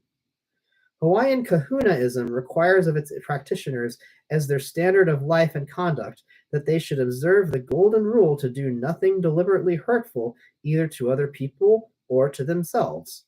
Only when a student of time travel falls short of this reasonable and necessary rule of live and let live has he reason to fear possible danger in performing the exercises that bring about psychic regression along the time extension. Though danger can be ruled out as a menace to the time travel learner, the difficulty of detaching the mind from habitual preoccupations with everyday interests still remains, unless by chance, dream analysis and passive contemplation have already enabled him to do this. The next thing is to find out how mental preoccupations and complexes can be broken down. What means are at our disposal to help us? Many possible ways are known. It is for the students themselves to choose which suit them best. They include psychic development by crystal gazing, use of hypnotism and animal magnetism, direct cultivation of superphysical awareness. Intermediate between the direct and indirect time travel methods might be put reinforcement of one's own efforts through the help of sensitives and mediums. Two important classes of indirect helps, other than dream collection and examination, will also have to be dealt with in their turn. These are astrological help from the natal horoscope and information gained through the practice of psychometry, numerology, graphology, palmistry, etc. Crystal gazing. This is probably the easiest of all systematic ways of getting information about former lives for those people who want to gain their knowledge at first hand but do not want to go through with the more lengthy methods which involve one pointed contemplation. A popular modern school of thought holds that the crystal or glass sphere used by a crystal gazer simply provides a convenient concentration object for reaching a light hypnotic or hypnoidal state. If this belief is correct, it must follow that any small shiny object, such as a tumbler or even a small goldfish bowl filled with water, would be equally as effective for sight concentration as an expensive globe cut from a large crystal of native transparent quartz. Not all people would agree this is so. According to magical belief, in which we have from time to time succeeded in tracing a substratum of scientific truth, the substance of pure crystal exhibits the lowest form of life. Not only does it subtly affect its possessor, but there is a reciprocal action wrought within it by a person handling it. If we can credit this ancient alchemical idea, we shall find it within it sufficient reason for preferring pure quartz spheres for our crystal gazing rather than the greatly adulterated form of which it is commercial glass. At the same time, it is beyond doubt that results similar to those who got by crystal gazing can be arrived at without any use of quartz crystal whatsoever, though possibly with an extra expenditure of psychic power. Tibetan crystal gazers use a black crystalline stone found in the mountain streams. While being gazed at its surface, it is kept bright by splashing water over it. In India, the usual equivalent for a crystal globe is a small bowl, saucer, or even the cupped hand filled with ink. When using either a glass or real crystal sphere, the same effect of shiny blackness can be got by standing it upon a cushion of black velvet, and many gazers find this helps them greatly. Some users also find the sphere much more responsive after it has been held between the cupped hands until it has become warm. That crystal gazing is a recognized way of looking forward into the future will be known to every reader and is the purpose for which it is by far the most often used. To go backward in time, the gazer must deliberately reverse this by giving to his thought concentration a backward impetus in the first place. Crystal gazing into the past. Gaze at the crystal intently. Picture time to yourself as a road of living memory. Think of the road as though proceeding for yourself into the heart of the crystal. As you concentrate, you will feel a subtle link beginning to grow between the crystal and yourself. The link becomes a chain reaching on the one hand farther and farther into the crystal, and on the other down deeper and deeper into the depths of your subconscious mind. This feeling, from being hardly more than a vague mood, becomes more and more imperatively actual. Now the psychic chain passing from the crystal to yourself has become endless and begins quietly but resistlessly traveling backward to yesterday, to the day before, to last week, last month, last year, to early childhood, and then still farther back into the grayness when time for you had not begun. The process will adjust its own speed. It cannot be hastened. You may give it 20 minutes or half an hour at your first trial and repeat the exercise not more than once daily until results become decisive. The earliest superphysical phenomenon is often a clouding of the crystal's surface with thin blue haze which may extend above the sphere and hover over it like a patch of mist. Once this appearance is seen, it is only a matter of patience before the cloud in front of the crystal's face parts or disperses, giving place to a picture. If you have sufficiently trained your mind to prepare it for time travel, this picture will show an event in past time accordingly. If not, you may find yourself watching an event in the future, or even some quite unimportant piece of spatial travel, such as a friend out shopping or motoring. By now, you should not need to be reminded of the intimate linking between time and space as correlative dimensions of a single superphysical continuum, so that any failure on your part to exercise control over the one may be expected to bring about results in the higher superphysical terms of the other. There is quite a different and far more surprising way in which a crystal gazer may be affected by the crystal. This is rarely experienced and then only after long and patient practice, but its results are so decisive that when they do show themselves that they should be mentioned here. It is the mystic phenomenon of the crystal absorbing the gazer. The crystal appears to swell so that its face draws nearer and nearer until the gazer finds himself enveloped in it. The culminating point of this experience is always sudden and its total duration may be quite short. While it lasts, the percipient may not while it lasts, the percipient not merely sees a past event in miniature upon the crystal's face, but becomes one with it. Emergence within the crystal can be achieved more certainly by supplementing crystal gazing with other exercises in one-pointed concentration, some of which are described later on. Emergence and fire magic. In his book, Recovering the Ancient Magic, Max Long includes an account of a professional fire eater he came upon running a sideshow at an American fairground. The tricks this man did with fire, including among others that of playing the full flame of a plumber's benzene blow lamp down his throat for several seconds at a time, were not in fact tricks at all, but were genuine feats of magic. These the man had learned as a small child from an Indian who had used him as an assistant and given him his initiation. After to describe the way that he had been taught, the fire eater told how, hour after hour, he had been set to watch the flame of a sacred butter lamp. At last, one day, the tiny flame sprang out and engulfed him. Thereupon, he himself became mystically one with fire and passed under its protection. All serious and diligent crystal gazers hover upon the verge of equivalent marvels. That's the end of chapter 6. Chapter 7. The hypnotic factor in concentration. The similarity between concentrating one's gaze upon a round piece of crystal or glass and watching a hypnotic concentration spot is too close to be left out of account by us. Anyone familiar with hypnotic practice will quickly come to the conclusion that crystal gazing must also have its own hypnotic factor. For many people, the first reaction to this thought may quite likely be to tend to discredit visions seen by a crystal's aid. That should not be so. Hypnotic and hypnoidal states are states of raised, not lowered consciousness. There is plenty of proof of it.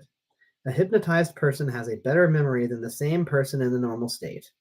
He can see, hear, taste, and smell far more acutely, often enormously in excess of the utmost he is capable of at other times. In addition, hypnosis brings out special powers which cannot be matched by anything displayed outside hypnosis. To pick out from half a dozen glasses of water one which has been indicated by the mere act of pointing at it while the hypnotic subject was outside the room is no rare accomplishment, but how many of us could do the same thing without hypnotism's aid? As yet another instance of heightened mental acuteness, many a hypnotized person is able to read off correctly the values of the cards in the pack by looking only at their backs.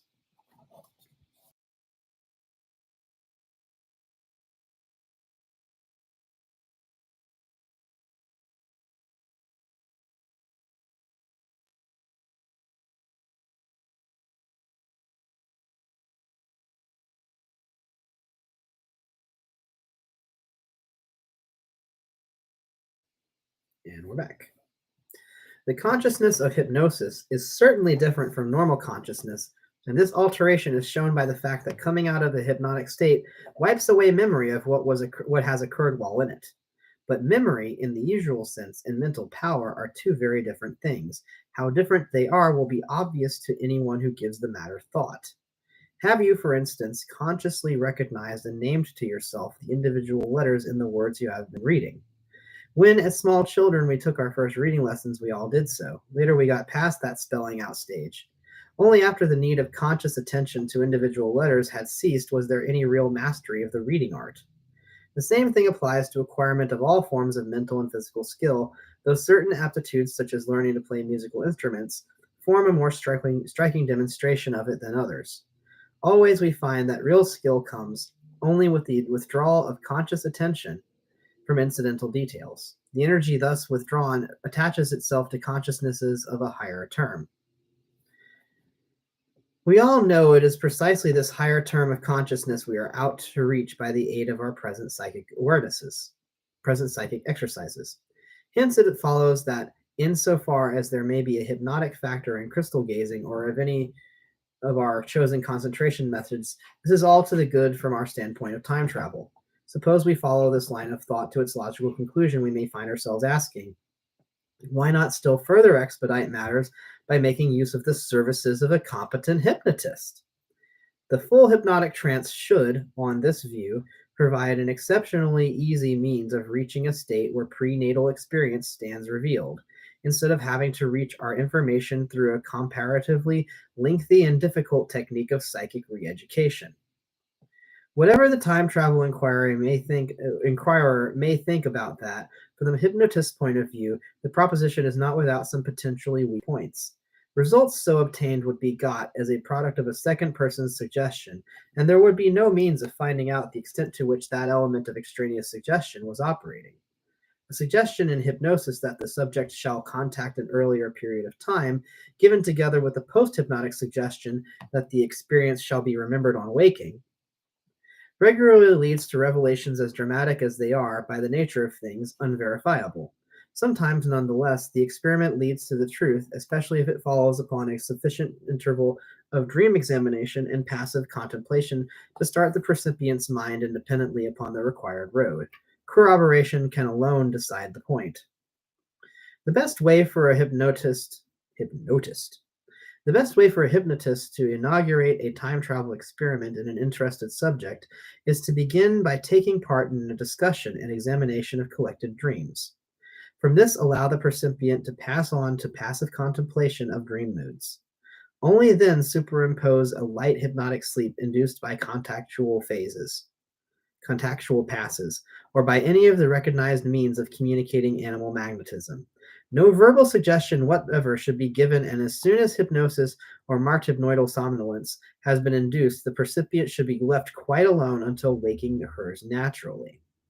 The possibility remains of some of the supposedly historical material concerning the subject's past existences having been communicated from the hypnotist's own mind without either his knowledge or intention. The same objection must, to some extent, hold true where an impatient inquirer seeks the aid of a medium or sensitive to get the required prenatal information at second hand. Though there is ample evidence that a good sensitive can often make firm contact with the subconscious mind of the inquirer, how far into pre-incarnated past that contact may remain effectual is so far undecided. No one can have attended a public demonstration of mediumship, much less a private one, without realizing how regularly the sensitive becomes possessed of information drawn from a client's subconscious memory and often so deeply buried there as to have become otherwise unreachable. Make inquiry, the medium will urge with absolute conviction. You will find it is so. And so the facts turn out to be. When this sort of thing happens, it is usual for the medium to claim to have got the information through a spirit guide, an explanation, the interest of which is heightened by these guides having been variously identified with the Uhane of Kahunaism and with the monads of Dr. William McDougall. Acceptance of the reality of spirit guide intervention therefore does not contradict, but rather emphasizes the possibility of mediumship being able to help in the investigation of former incarnations. Whatever help the spirit world may be able or willing to afford does not remove the same objection to the use of a medium which has already been made over the use of a hypnotist. With either of them, results may be vitiated by material unwittingly added from the sensitive's own subconscious ideas. To sum up, most people who once embark upon a serious inquiry into what they were and how they acted in the life before the present one soon find the quest becomes so fascinating yet so tantalizing that they are tempted to cast about for ways of hastening results. While there are several such ways, those which involve help from a second person have the drawback that in using them there is the possibility of tapping your helper's past experience of or addition to instead of or in addition to your own. Under these circumstances, caution, though not haste, suggested as wiser to act as your own guide and make the time journey by yourself.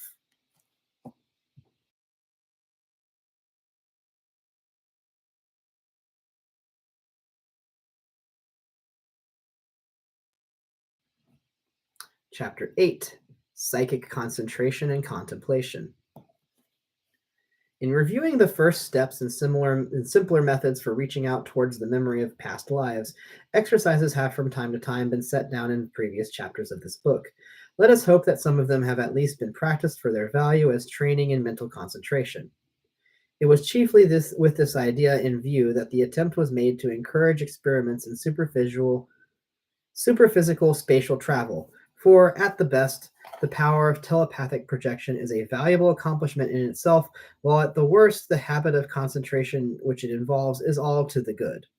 Telepathic and breathing exercises can quite well take the place of, and are much more valuable than, such kindergarten concentration methods as sitting still for 5 or 10 minutes without twiddling your toes, or scratching your nose. Every method already set forth as a suitable way by which the student of time travel can get unaided beneath the surface of normal temporal consciousness is one which holds an honorable place in a recognized system of psychic discipline, and from now on I shall assume that at least some of these earlier exercises have been studied and practiced. Otherwise, before going farther, it will be well to sound a note of warning.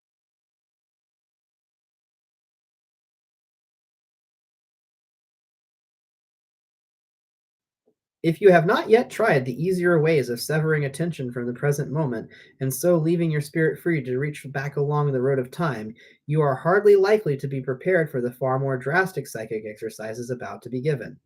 I lay down no hard and fast rule in the matter, believing that inflexible rules can only with propriety be made for oneself. A good deal of the evil in the world is certainly traceable to man's inveterate habit of claiming to know all about what everyone but himself should and should not attempt. Supposing you are out to make short work of your time travel preparations, it is for you to decide how quickly you may proceed. Those who start without adequate preparation upon the advanced methods which follow will be performing the hackneyed feat of rushing in where angels fear to tread. But if you think you can pull it off successfully, that is your own decision. Whatever warning may have been necessary has been given.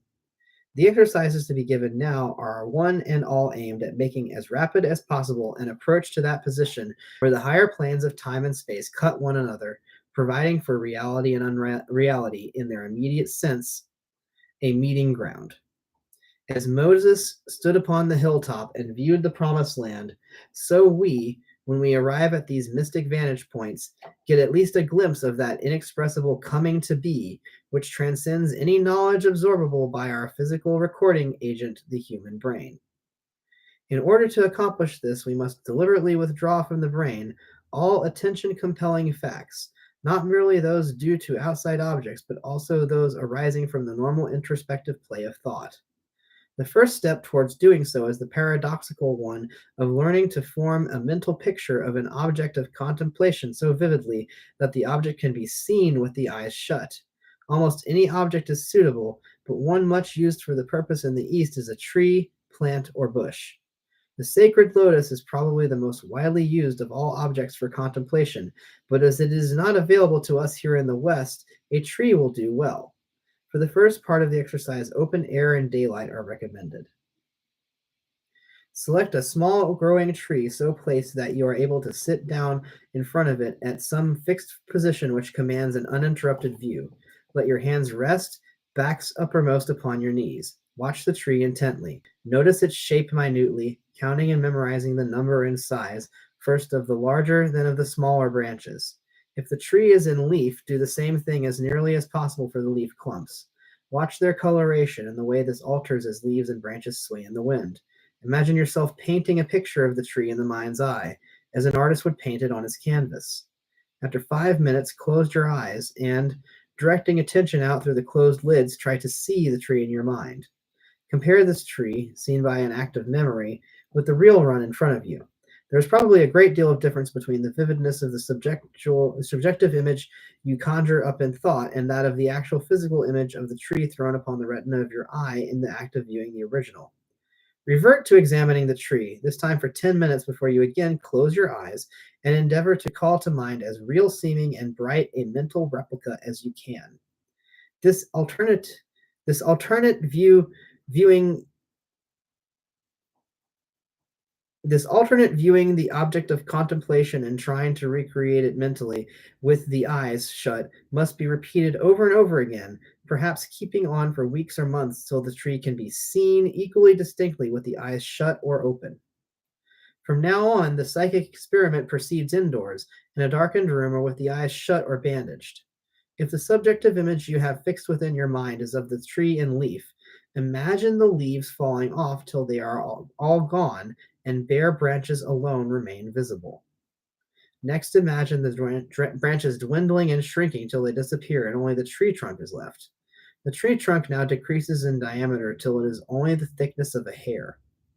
It vanishes completely, leaving nothing but the ground out of which it grew.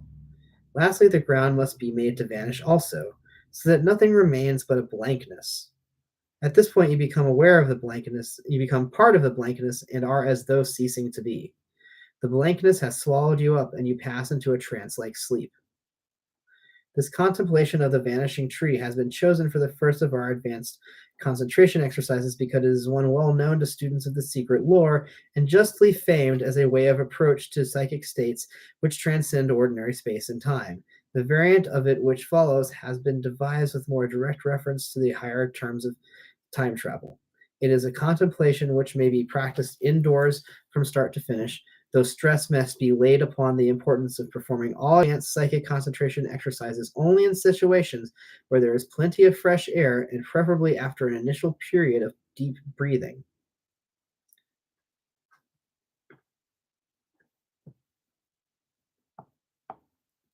The vanishing clock contemplation. Select a clock face. Take up your position where you can watch it uninterruptedly, at ease and in quietness. Note the size of the clock dial, how the numerals are marked upon it, the shape of the hands of the clock.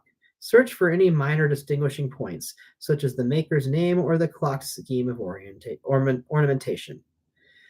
Concentrate upon building a subjective picture of the clock face in your mind. After 5 minutes, close your eyes and endeavor to recall it as though actually seen. Just as with the exercise of the vanishing tree, so with that of the vanishing clock, you go through the routine, first of learning to see the clock face with perfect vividness and clarity when your eyes are shut, then of eliminating its mental picture piecemeal. It is useless to start upon detailed examination with the until the clock face you see subjectively with shut eyes matches that appearing before you when your eyes are open. Having reached that point, and only then, the minute hand must be imagined to have been removed, so the mental picture of the clock as conjured up in a darkened room appears plainly and unmistakably single-handed.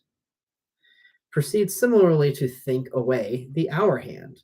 Next, imagine the disappearance of ornamentation and maker's name until the absence becomes a mental reality, and the clock dial and numerals alone confront the contemplative students. From this point, go on to think the numerals away, as at the same time saying to yourself, I am thinking time away. The clock face is now blank. Think the dial away, saying to yourself, time is flowing backward. As you do this, you will see the dial growing smaller and smaller until it is the size of a mere dot. Then it is gone. Nothing now remains but the clock's support. As you think that away, you remove the last link with time. When it is gone, all is away and has carried with it your objective personality. The void which has swallowed up your separate individuality alone obtains. With the onset of the trance accompanying the last stage of this contemplation, you pass back with time into whatever period it may take you. Do not think that such an exercise as the above can be quickly mastered. No one can say how long it will require any particular person to become proficient in it. Some students get results after no more than a few weeks of diligent practice. Some never do so, and the proportion who succeed quickly is small. The man, already mentioned, who learned to become a fire magician, gained his power by a similar method of psychic concentration, though it had been adapted to a different purpose. He had sat month after month in front of a sacred lamp until, when he least expected it, its flame expanded suddenly and enwrapped him, making him one with fire. Even so, the very fringe of realization can only be touched in this way by those whose patience and single-mindedness fit them to approach it. An exercise of a quite different kind, though it leads the student ultimately along the same path of time travel, is one known to the Japanese mystic philosophy as the koan, or question without an answer. A koan has the advantage that it may be carried in the mind as a permanent companion and contemplated as and when the opportunity offers, day by day and month by month.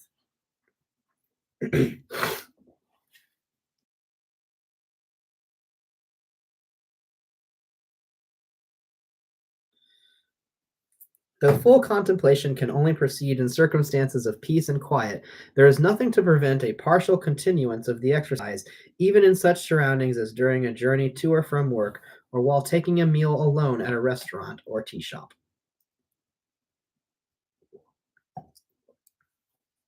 A time travel koan. I have found the following koan most suitable as an adjunct exercise to psychic time travel experiments, or to psychic travel experiments. What is the size of -1? Quite obviously, no answer can be given to this question in physical terms, since -1 bears the meaning of 1 less than nothing. Equally obviously, a mathematical statement will not do, for the simple reason that it is not what is asked for. In his own way, the person who undertakes the resolution of the koan has to arrive superphysically at a realization of existence in non existence, for that is what it amounts to. Trying to take the koan solver even a short distance along the path he must travel is attempting the impossible, for each person's answer to a koan must necessarily be a purely subjective contacting with superconsciousness, which takes the form not of words but of a state of mind. However, for the benefit of those unaccustomed to this type of deliberation, it may be entered upon in some such way as the following. Think of a simple geometric figure. Simple geometrical figure. A square, a cube, a circle. But that is something. The idea which we seek to capture is less than something, so the figure must be imagined as shrinking. There enters the time factor. Continue to diminish the figure till it becomes nothing, though retaining its essence of metaphysical substance, that is, of its identity as a geometrical figure. Still, this sizeless entity is not yet less than nothing. We have only accomplished the preliminary stage of our koan, but as no one can proceed with you farther, you must continue unaided to follow the idea down till it becomes minus itself without losing its identity or its actuality. As you do that, you approach not only minus space but minus time. Turn the problem over in your mind again, and again. At first, you are likely to be held up by an impossibility complex imposed as a result of early utilitarian education and mental habits. This complex rejection of any idea which won't fit in with the mechanical concepts of experimental science has to be lived down. Breaking through it is no mean part of the koan's purpose. Assure yourself that if you follow your contemplation far enough, you will eventually come to -1 existing as a reality, a pulsating positive in negative. This figure, when found, is neither in time nor in space. As you near realization of it, you will be well along that ever less unfamiliar road where all time is now, and the answers to transcendental questions may be found. You will have gained sight of the ultimate time space, which brings into view both past and future. Intensive koan contemplation, like the psychic exercises given previously, may lead to trance-like conditions involving fusion of the individual with the infinite and temporary loss of personal identity. Only in this way can the barrier of immediate time be directly and completely crossed. Raising the center of consciousness. A very interesting method of inducing a light trance, often attended with considerable freedom to get outside ordinary limitations of space and time, is that of raising the center of consciousness. With some people, effects are so easily and rapidly induced in this way that the experiment should only be attempted where the general state of health is robust and all other conditions, both external and subjective, are favorable. Those whose nerves are inclined to be jumpy might find the experience something of a shock. There is an Eastern doctrine which places the seat of the soul of man in the upper part of the brain. According to this belief, the soul escapes at death through the top of the skull. Lamas of Tibet say a ritual over moribund persons which contains words of power supposed to expedite the upward passage of the released spirit. The most interesting part of that from our present standpoint is the link it emphasizes between the human soul and the top of the brain. Here is an exercise based upon the interrelation between man's physical body and immortal soul. It is most simple and is often productive of remarkably quick and decisive time travel insight. Choose a quiet, darkened room, free from interruption. Take a reclining position lying on your back, hands at your sides, and resting limply. A good time and place to try this exercise is when in bed at night. Close your eyes. Think of yourself as a spiritual as well as a corporeal entity. Think of the ego, which is your spiritual self concentrated in the part of the brain somewhere behind your eyes. Now you must cause your spirit to rise up slowly nearer and nearer to the top of your head. This may be helped, if you need help, by pressing the middle finger of one hand rather firmly upon the top of your head. At the same time, think towards the point of pressure. As soon as you have the whole of your thought concentrated towards a high position in the brain as possible, replace your hand at your side. Soon you begin to slip away into the void of unreality. Thenceforward, your travel will be in whatever plane your former time direction exercises may take it. Possibly you recognize, not for the first time, a hypnotic element in the above technique. I have described elsewhere a test for hypnotic suggestibility, which bears very distinct resemblance to the above method of rapid trance self-induction.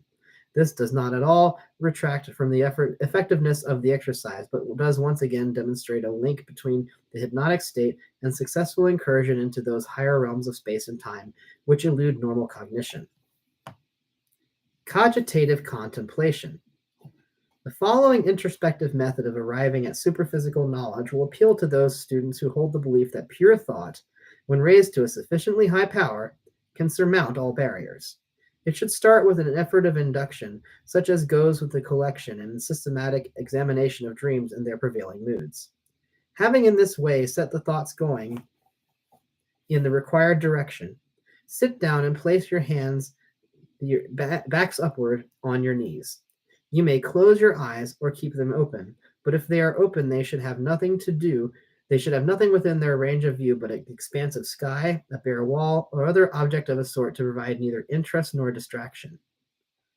From the dream moods already in your mind, allow chains of thought to form and to arouse their own unhindered claims of corresponding mental pictures.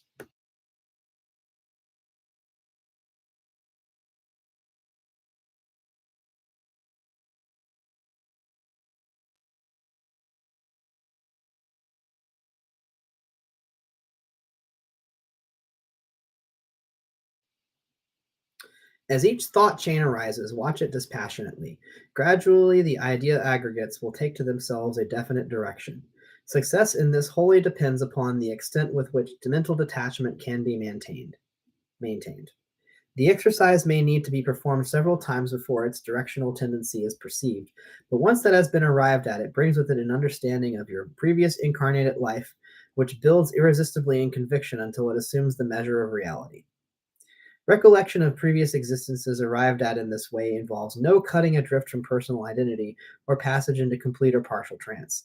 Neither can it at best possess quite that eyewitness quality of actuality which remains after, however brief, a transit from present into ultimate time. Nonetheless, it may have a value of conviction only less strong than that of immediate experience. Results gained by cogitative contemplation can be backed up and amplified by the study of those astrological factors which remain to be dealt with in a subsequent chapter, chapter 13. Chapter 9, Cautions for the Time Traveler. If the transition of awareness from present to past experiences could be undertaken with ease and full understanding by the uninitiated, the mystery of life's purpose would be no mystery. Those who decide to pursue direct investigation by means of the system of psychic exercises outlined in former chapters must generally be prepared to work through a probationary period of an uncertain length before positive results begin to occur.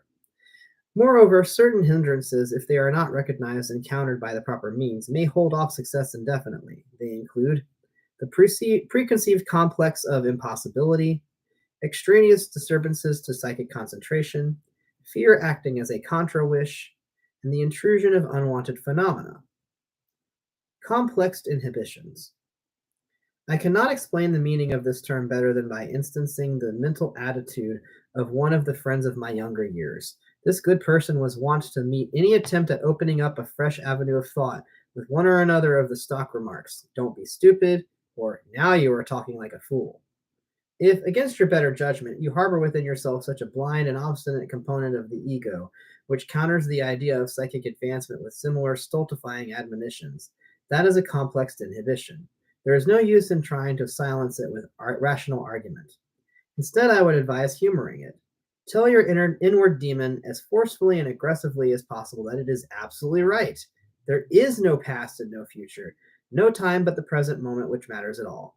Agree that you are thoroughly ill advised to proceed with your investigation, and then get on with the psychic exercises. In short, treat the complex exactly as you would a stupid child, and you will find it will react in the same way, by becoming quite disheartened at the want of opposition. Soon afterwards, you may expect to get your earliest indications of positive phenomena. For a complex which has reached the stage of personal abusiveness is getting rather desperate. The fact that it has reached the state of derisive self criticism is of self strong evidence of a lessened grip upon your subconscious mind. Extraneous disturbance. This is often a serious matter for the student of psychic phenomena to contend with. It may take many forms, from headaches and such like minor health troubles to a supersensitive reaction against the distant echo of domestic duties or the reverberation of quite subdued street traffic sounds. Considered as an interference with psychic training, any physical disturbance of the body is as much an extraneous factor as if it were the bawling of a football crowd. What complicates things still more is the fact that these extraneous interferences count most at the beginning of the training period. As the work progresses, one learns to be less and less affected by them. The ideal place for starting upon a course of time travel training is a comfortable but lonely house situated near a hilltop or out upon the open moorland where not only quietness but also an abundance of fresh air is available. Next best to this would be quarters in any country district where the view is flat and open, with not many trees in sight. In an unbroken view extending well into the distance undoubtedly aids in mental concentration, just as much just as a much diversified foreground landscape, broken at frequent intervals by small and interesting objects, creates vagrant thoughts and so makes concentration more difficult. Tree-clad valleys are too full of foreground interest to be suitable for most people as one-pointed meditation places. Town dwellers should select a quiet room as clear as possible of objects which might provide the material of ordinary human interest. Choose a room that is well ventilated without sacrificing reasonable warmth and comfort. Naturally, a part of the house will be preferred where street and domestic noises penetrate as little as possible. No exercises other than deep breathing and simple meditation must be attempted until you have arrived at a state of mind where any sounds you may hear cease to cause you serious distraction. Of all times of day, the hour round about sunrise is most prolific of results for the advanced student of psychic concentration, but it would be a mistake to insist upon so early a time at the expense of seriously dislocating usual routine of the remainder of the day. For those who live in the country and are already accustomed to early rising, dawn is the hour before all others which most favors breaking through the barrier of immediate time. Many people reared in the usual Western mode of city life would find rising before the sun month after month throughout the summer a serious tax upon their health. As with ordinary physical training, so with psychic training, overtaxing the health in any way is objectionable. Only bear in mind the previously uttered warning to be sure it is genuinely the health and not merely a disguised psychic complex, which is rebelling against the discipline of concentration exercises. No one who has a weak heart should undertake the more rigorous time travel experiments, which include temporary dissolution of personality in trance. That warning is so obvious that it ought not need to be given. Even those whose hearts are merely nervous and apt to palpitate for slight cause should take their psychic development seriously, proceeding only after due medical assurance that they are organically sound. Discontinue psychic exercises of the rigorous kind always when out of sorts, especially when at all feverish.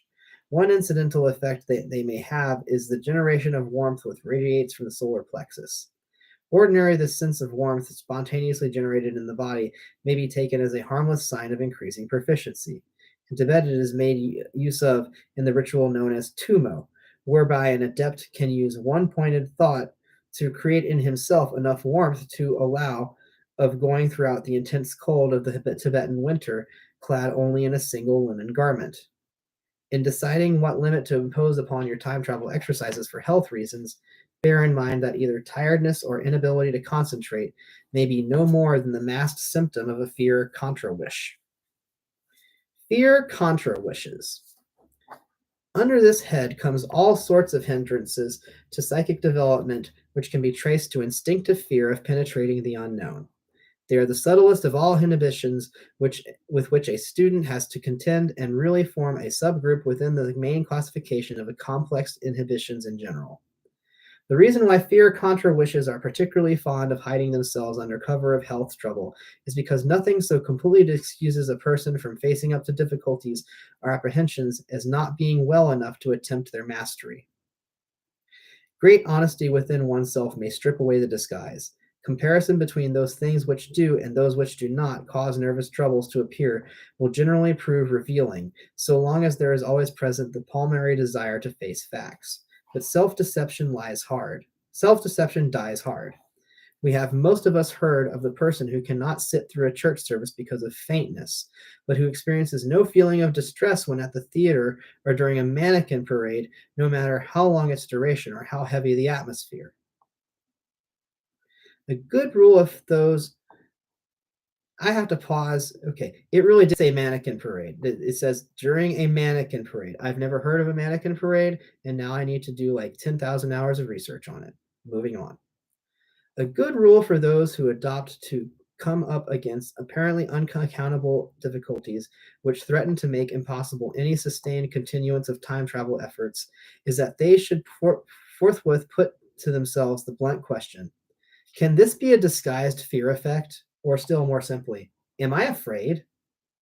Of the three possible answers to the question, yes, no, and doubtful, the most reassuring is really the third. A no pronounced with perfect, even exaggerated convention indicates a more certain yes than the affirmative itself. The surest of all signs of a large, disguised fear complex is a surge of contempt at the ridiculous thought, or an involuntary laugh of superiority. Remember that, in addition to feeling your health won't stand the strain of psychic exercises, fear contra wishes may masquerade under any other handy cloak, such as a vague feeling that other and stipulated duties must come first, that friends are about to call so that you would be interrupted, and so forth.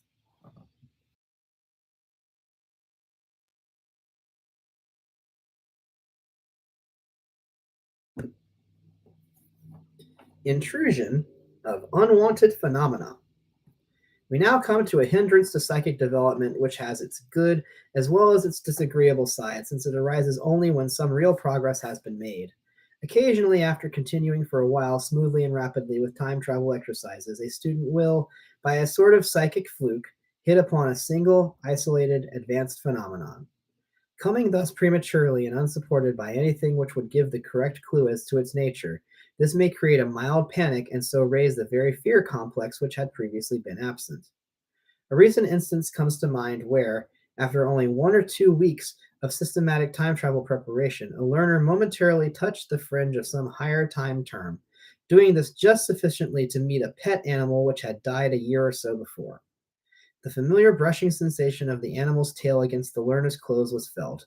A brief glimpse of its glossy black coat came out of sight under the edge of the bed in the well known way of old, all without the least sensation of strangeness or surprise for the very good reason that, in the term of a time accidentally contacted, the animal was really existing.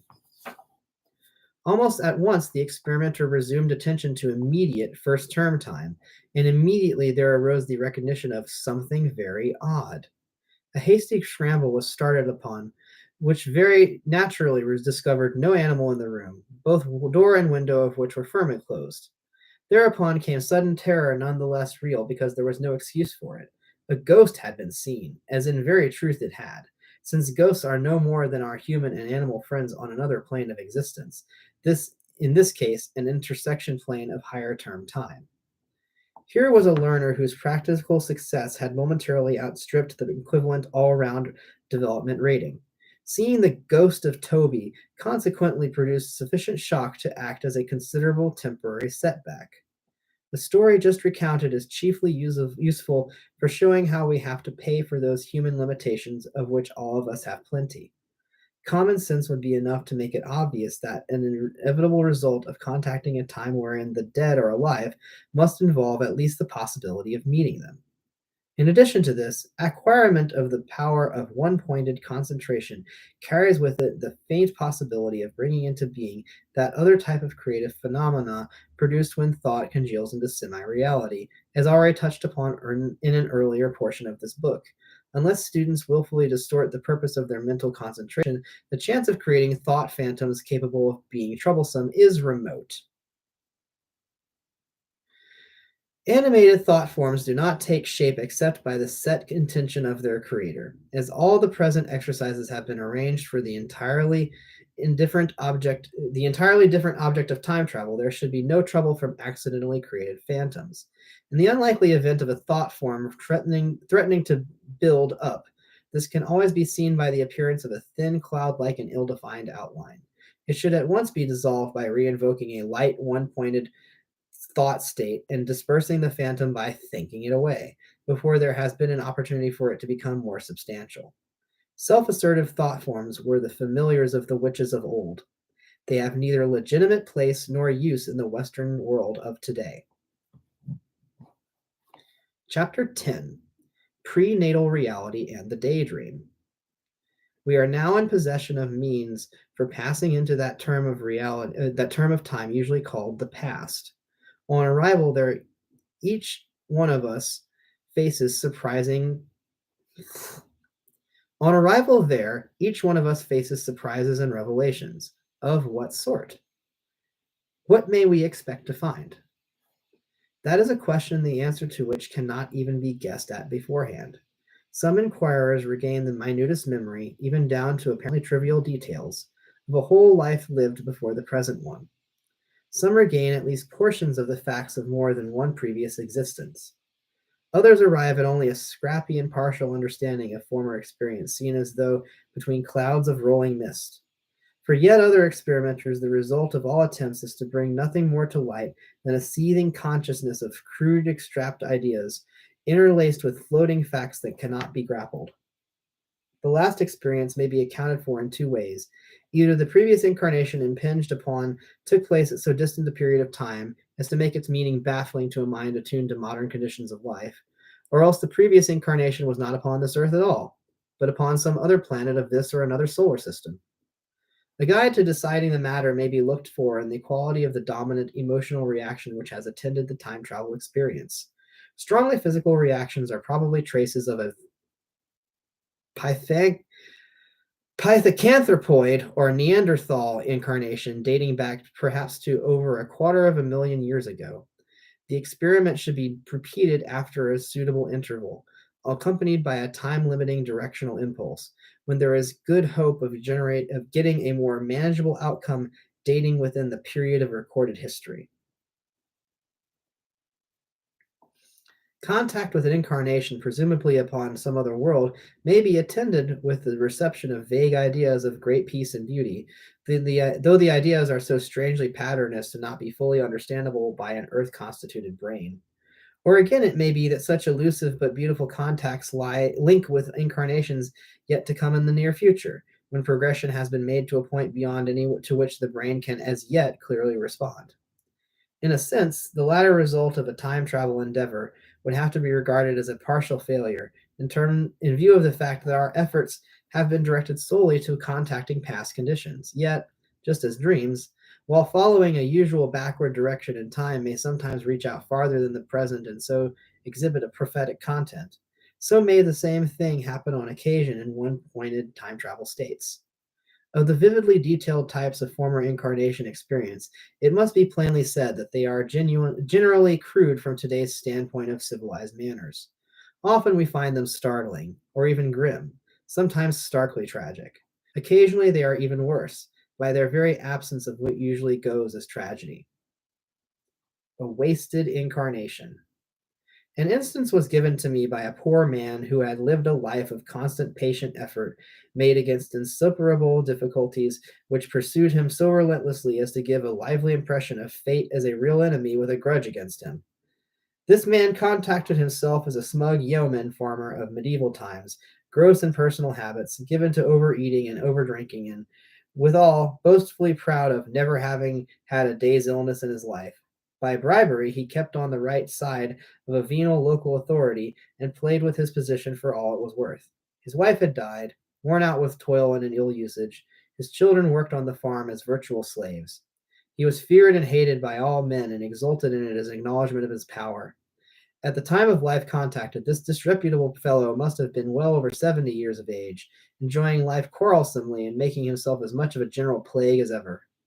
The imparter of this information of this former incarnation experience showed as he spoke about it the utmost relief of mind. He ended by saying, "I never knew till then how much I was in need of being taught a lesson." He added that no inducement would suffice to make him agree to revert to his former incarnation of material prosperity. In saying that, he knew his future held at least as much promise of trouble as he had already gone through during recent years of his present existence. In other words, he was proving a ready learner.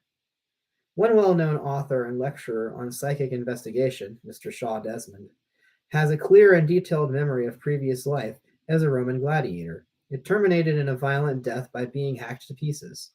This theme he had made use of in one of his books. He also remembered scattered incidents during another incarnation as a Viking. His gladiator recollections are typical of the barbarous experiences we must all be prepared to relive when deliberately stepping back into the bad, good old days. Let us be sure we want and can stand equivalent experiences should they be in store for us at the backward end of time. As a help in this, we may get some idea of the sensation of dropping the shield of the accustomed life by practicing the following simple act of imagination. Imagine Imagine the room walls dissolving into thin air, to open up the sudden sight of some such horror as an inanimate friend in the act of having his head chopped off upon the block. Those who think this fantasy to be going rather far and the unnecessary gruesome may be interested to hear that it very nearly duplicates what actually happened recently to a lady member of a cinema audience during the screening of the film Tudor Rose.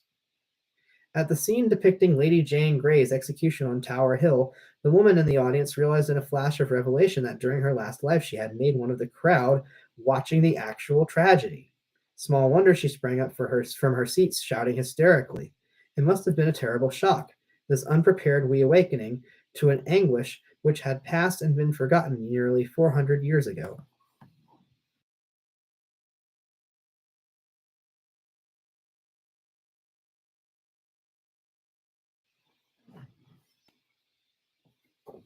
Compare this with Professor Gustav Gelle's memory of starting out from a world of friendly spirits previous to his latest earthly incarnation. Here, memory held nothing fearsome, but his was evidently a vista of conditions in some other more advanced planet, and not of one which, like this earth of ours, yaws and tacks painfully on the course of moral and spiritual evolution. We all of us want to grow in grace, to brush up spiritually, to do the right thing. The trouble is that we also want to accomplish it without much effort. But whether we travel towards serenity by the short path or by the long, we hope and believe we are leaving the worse for the better. If that is true, we must expect to be shocked by little or much in the lives we have left behind us. In a sense, we must even hope that may be so. Better anything than, like the medieval farmer, retrace our steps in time only to come upon a whole existence to all intents and purposes wasted. No violent tragedy could be so cruel. Is it possible by a system of selective thinking to reach only those past incarnations which are sufficiently free from cruelty and grossness to place no serious burden upon the brain of a highly strung person whose nervous system is attuned to the comparative refinement of modern civilized life? Can we, to put it bluntly, bowdlerize our time travel experience?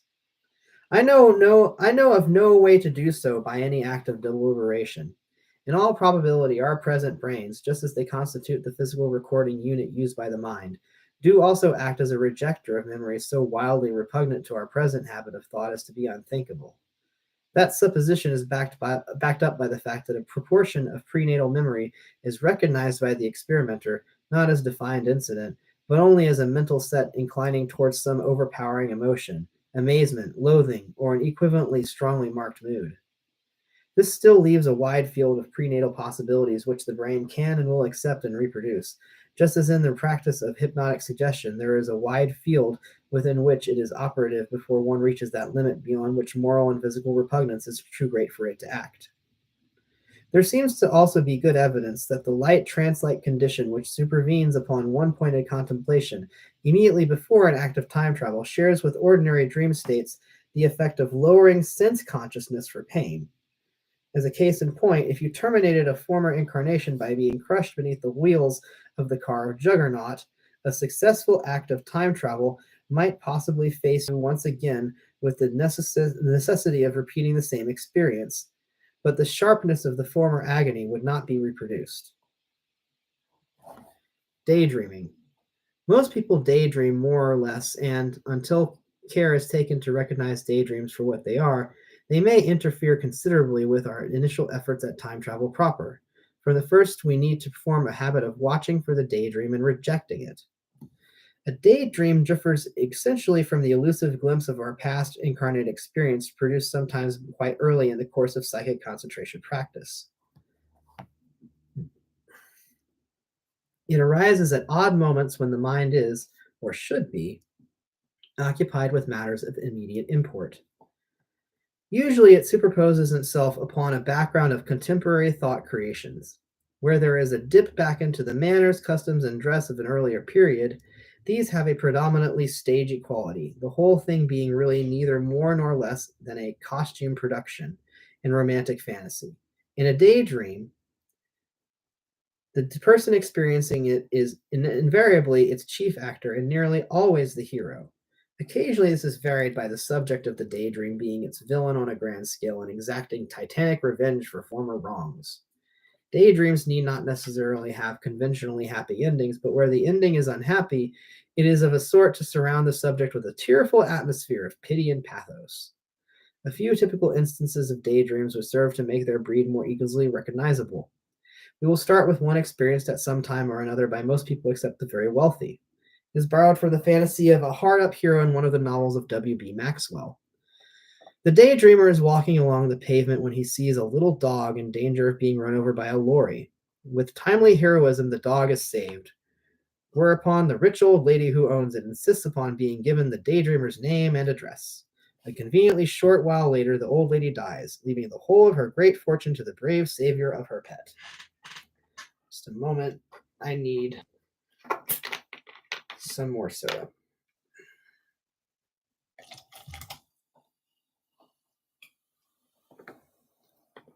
Athletic youths have daydreams of winning races and being victorious in various showy feats of strength, generally with the outcome that they prove irresistible to the girl of their choice.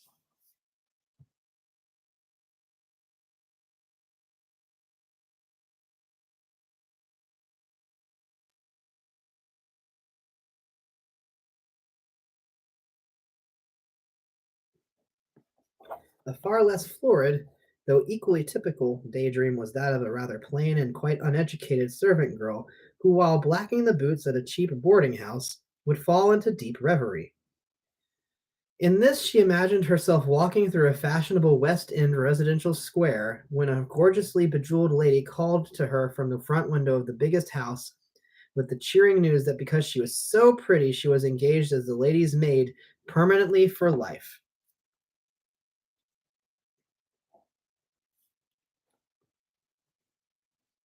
Where daydreams go into costume, they more often than not take a tragic or semi tragic turn. In doing so, it may well be they actually receive a tinge of truth handed down from a previous Earth life. It is difficult to assign any other explanation for this almost constant linking of earlier times with grimmer incident. Nonetheless, the characteristic daydream form remains to an unmistakable extent, as instanced the following example supplied by a married man who considered himself insufficiently appreciated by his wife. He was one of Robin Hood's band of carefree outlaws, high in favor with his leader, and distinguishing himself by many an act of high-spirited courage and generosity. But his hiding place was given away by his wife. He was caught and hanged at Tyburn, while the weeping and half-fainting woman realized too late the treasure she had thrown away. Edgar Wallace's novel, The Four Just Men, evidently had for its foundation a daydream of revenge, and so it may take its place as another typical member of the large family of these waking fantasies.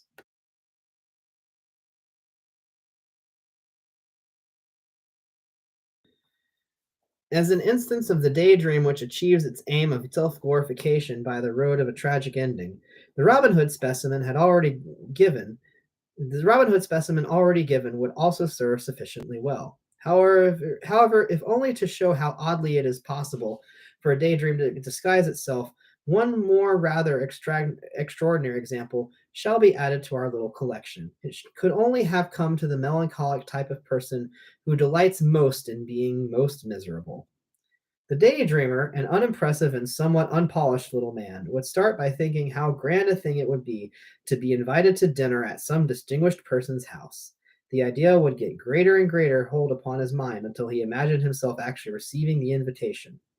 He would take great trouble to dress very correctly and memorize elaborate nothings to say when he met his distinguished friends, but from the moment of his arrival at their house, everything always began to go wrong.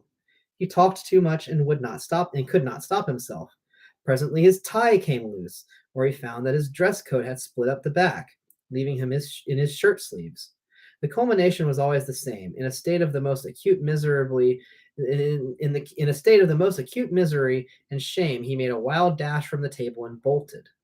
The final touch would be that this very servant who had answered the door and shown him into the house with great respect would be standing there to give him an ugly, sneering stare as he ran out, by way of letting him see that even the underlings knew he had done for himself. This cheerless fantasy was wont to build itself up till it became almost as real as if it had been a recurrent dream during sleep. Sometimes the daydreamer would experience it while walking about in the street, and would be quite grateful when someone brought it to an end by barging into him. The motive force behind the daydream, here as always, was compensation for an inferiority complex wherein, instead of recognizing his unimpressive personality, he accounted for whatever snubs he received by painting himself as a hero battling against fell circumstance. The dream, beneath all its superficial derogatory matter, held for him a subtle reassurance. I need not be surprised at going unappreciated by those who put their culture in the window. My own fine points lie too deep for popular appreciation. Psychologically, it is a daydream of masochism. None of the daydreams cited here could, by their very nature, have reference to a previous incarnation, except perhaps the Robin Hood fantasy. In that, the details, too diffuse to be put down, had all the tawdriness and historical untruth of the boys' thrillers from which they were doubtless taken. Nonetheless, as has already been admitted, there may have been an underlying foundation of prenatal memory. Our study of daydreams should by now be sufficient to make us well able to sort out such material from the genuine knowledge of former incarnations gained by level headed and systematic practice of time travel.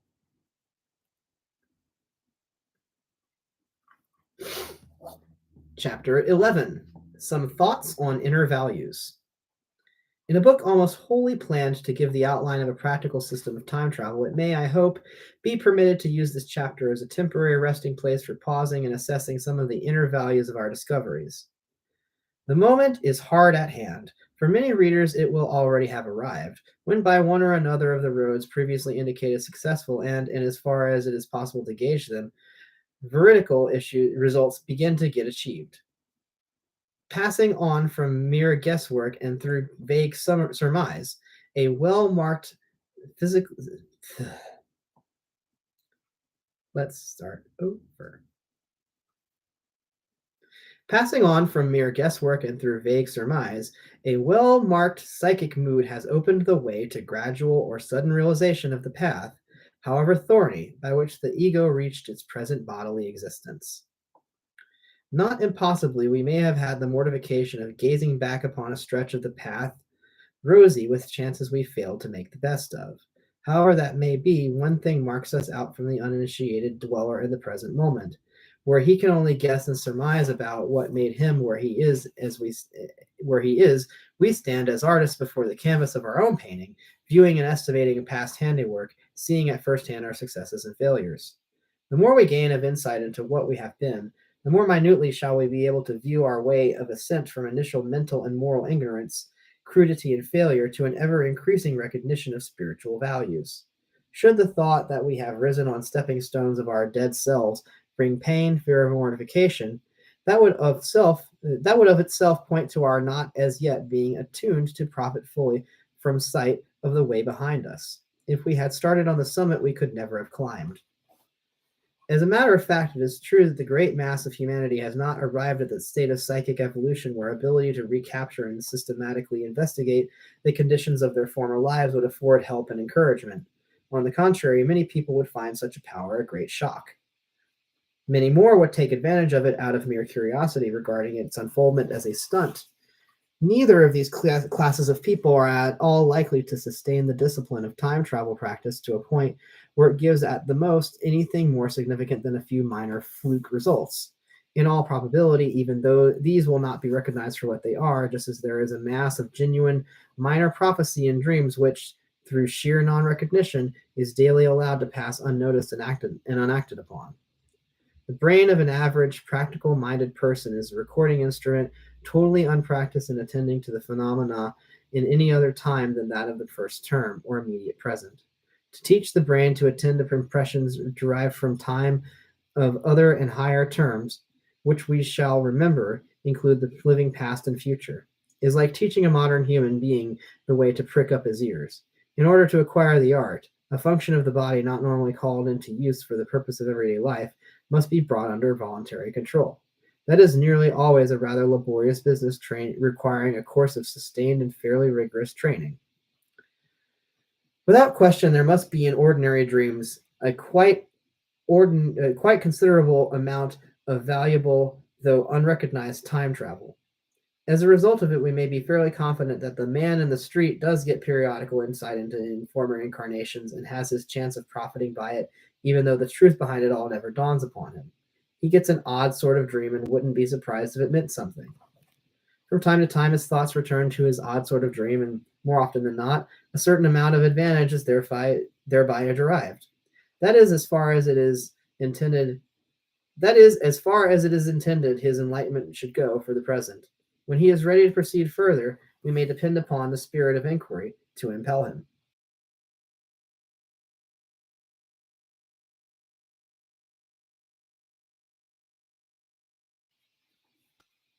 For us, the problems presented are far more sharp cut. According to the clarity of our own discernment, so is the burden of responsibility placed upon us, whether we see the path ahead as leading to heaven, nirvana, or psychic serenity. Like every other power, that of voluntary time travel, if made use of at all, should be well used. There is a wide gulf between taking our present work with due seriousness and subscribing to fanatically ascetic ideas, which have grown up in many, though by no means all, countries where psychic development is understood. In India, the cultivation of supernormal power is hedged around with a belief in the necessity for endless austerities. The 10 Buddhistic barriers to siddhi, or supernormal realization and superphysical power, include not merely gross bodily sin and the mental attitude of selfish materialism, but all sex life is equally regarded as a barrier. In addition, one is denied the right to be angered by anything whatsoever or to have any ambition. Even the feeling of normal human satisfaction at one's own spiritual progress is a barrier in the path of further advance. Last, but by no means least, the sense of humor is taboo, since there must be no relaxation or interruption, however momentary, in the effort to merge self with the infinite.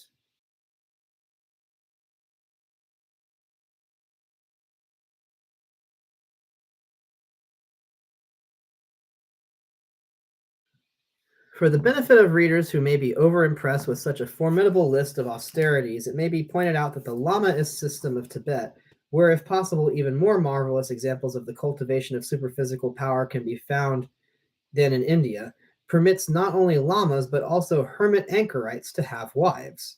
Lamas of the tantric sects have, in addition, modified permission to make use of alcoholic drinks, including spirit and beer. Native magicians of Polynesia have no taboos in the least equivalent to Buddhist Sanjoyanas.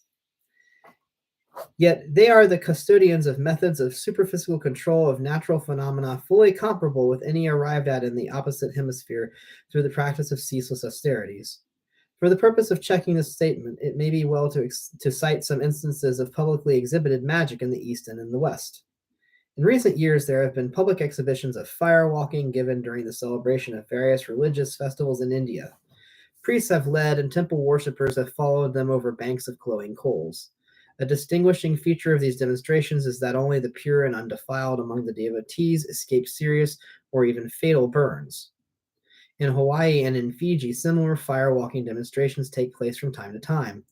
Kahunas lead, and under their magical protection, privileged members of the public may follow. To come through unscathed certainly needs a stout heart, but no inordinately high level of aesthetic self-denial is necessary or called for. One of the kahunas taking part in a recent successful firewalking exhibition was known to have been roaring drunk the night before. Here is some more interesting material for purposes of comparison. One of the highest outcomes of Lamaist asceticism is power to bring about the death of evil human beings by superphysical means operating over distances of many miles. As against this instance of Eastern magic, a kahuna Anana, Hawaiian magician of the highest rank, can bring death to his victims by means of a secret formula to which has been given the name of the death prayer. Although kahunaism has for some time past been stamped upon by Hawaiian law under United States administration, it is still recognized that at least occasionally the power is still used. Experienced medical men in the islands can diagnose death by death prayer almost as easily as measles. Though the training of a kahuna involves initiation into certainly high secret formulas and incantations, it has no austerities which in any way parallel those which must be endured by an Eastern aspirant after wonder-working powers. References to firewalking practice in the above paragraphs are condensed from Max Long's book, Recovering the Ancient Magic, to which informative volume allusion has once before been made. All descriptions of kahuna magic in Mr. Long's books are accompanied with full particulars of place and time.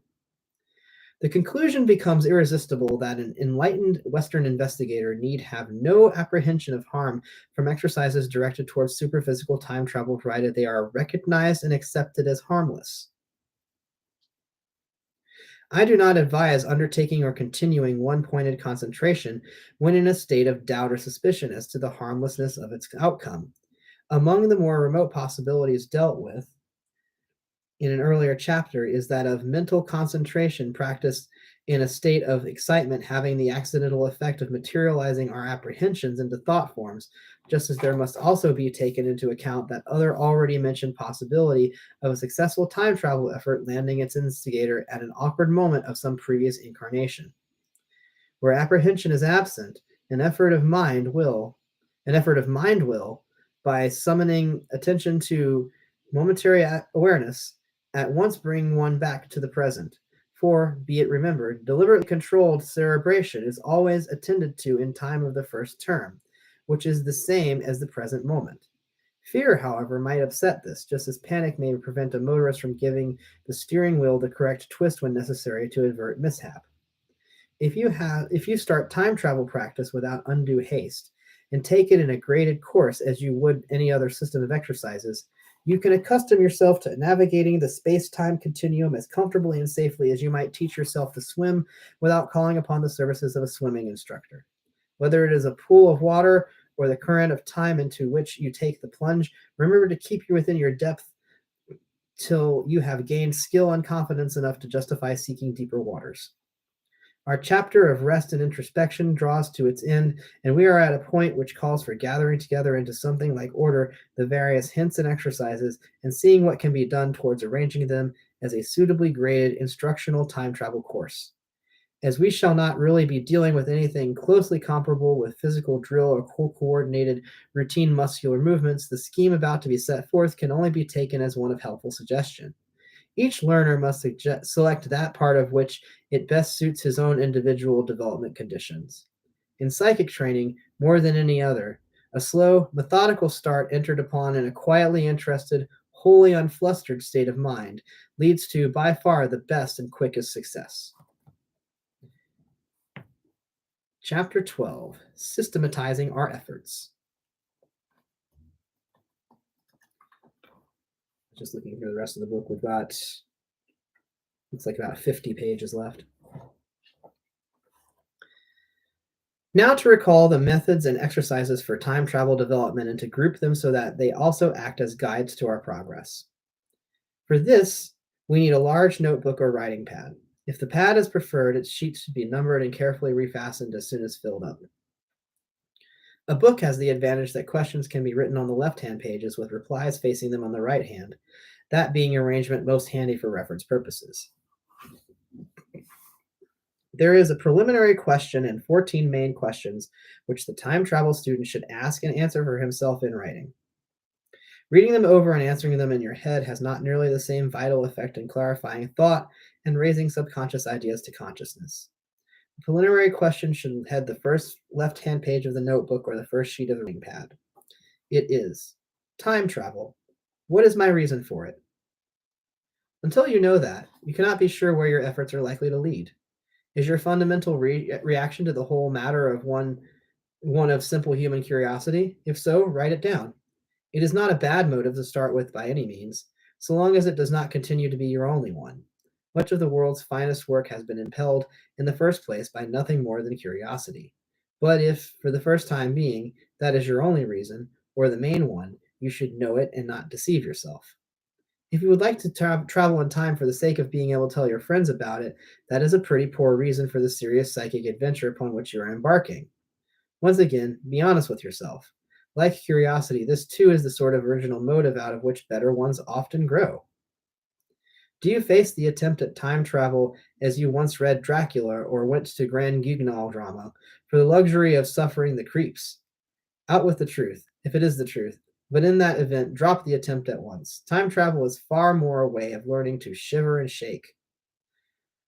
Warnings have already been given not to practice psychic exercises in a state of fear or apprehension, and here is one more warning. Are you doing it in a state of amused incredulity? Have you told yourself, I know of course there is nothing in it, but I'll just give it a trial so as to be able to say it didn't work? If the exercises are entered upon in that state of mind, they are not likely to lead to a positive result. But if they do, the transition from belief is apt to be rather shattering for the nerves. A spiritualist may watch a full materialization unmoved, where the sight of the most imperfectly materialized ghost will give a materialist the jitters. Experiences apt to be met with during time travel are equally strange to the unready.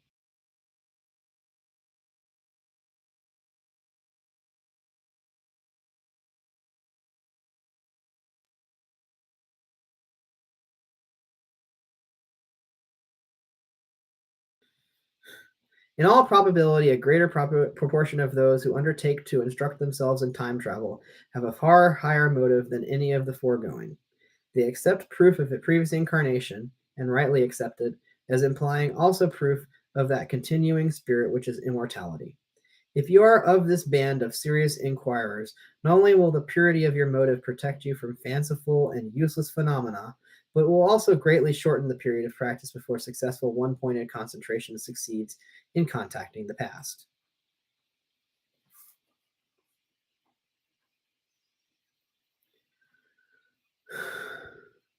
Having made the foregoing preliminary self examination, the way is clear to proceed with the 14th main questions of our questionnaire. 1. What are my prenatal memories? Many people who cannot claim spontaneous memory of previous incarnations have nonetheless a fairly shrewd idea about the general trend of their experience in a former existence. They feel sure that they must have lived in a certain locality, done certain things, or known certain people. You may have had the same ideas, and probably enough when they first came to you, they were dismissed as unreal, only to return again and again with added force. Where this is so, the primary purpose of time travel exercises will be to prove or disprove the truth of those ideas. If you start with neither half memories nor strong assumptions about the circumstances of your life previous to the present one, leave the answer to this first main question blank and pass on to the second. 2. What are my predominant waking moods?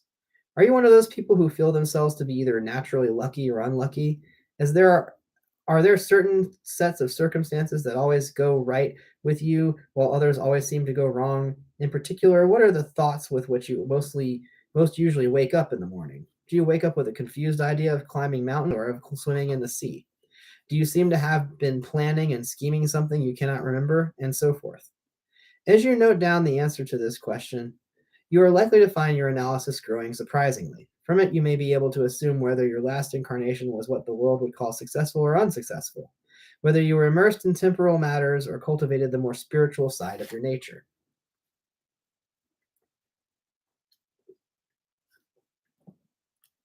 To what conclusions do my dreams lead?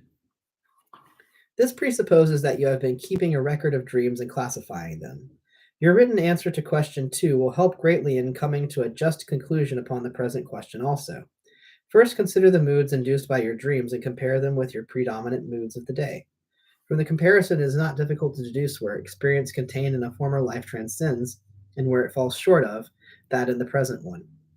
An unaccountable feeling of drabness, familiar to many people whose present life would seem to contain the needful ingredients to make it as happy as it is smooth, usually turns out to be an unconscious comparison with a former life of high adventure. A feeling of instability for which the present life can supply no sufficient reason may be left over from the catastrophic termination of the life last before it. A similar cause may be strongly suspected as the motive force behind many recurrent dreams. Pass on to a comparison of dream incidents.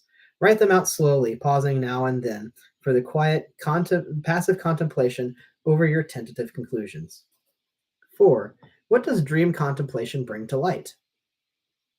Have there been any of those sudden flashes of insight into conditions of previous incarnation which steady passive dream contemplation sometimes brings? If there have been, they form a splendid starting off point for gaining further and more detailed prenatal knowledge through cultivation of the power of one-pointed concentration. If no direct insight has been arrived at, continued dream contemplation may lead to it. The student of time travel may well make further efforts as a series of short contemplation periods. Try 20 minutes contemplation followed by 10 minutes writing analysis of thoughts, moods, and memories. 5. Have I experienced the sensation of familiarity with the unfamiliar?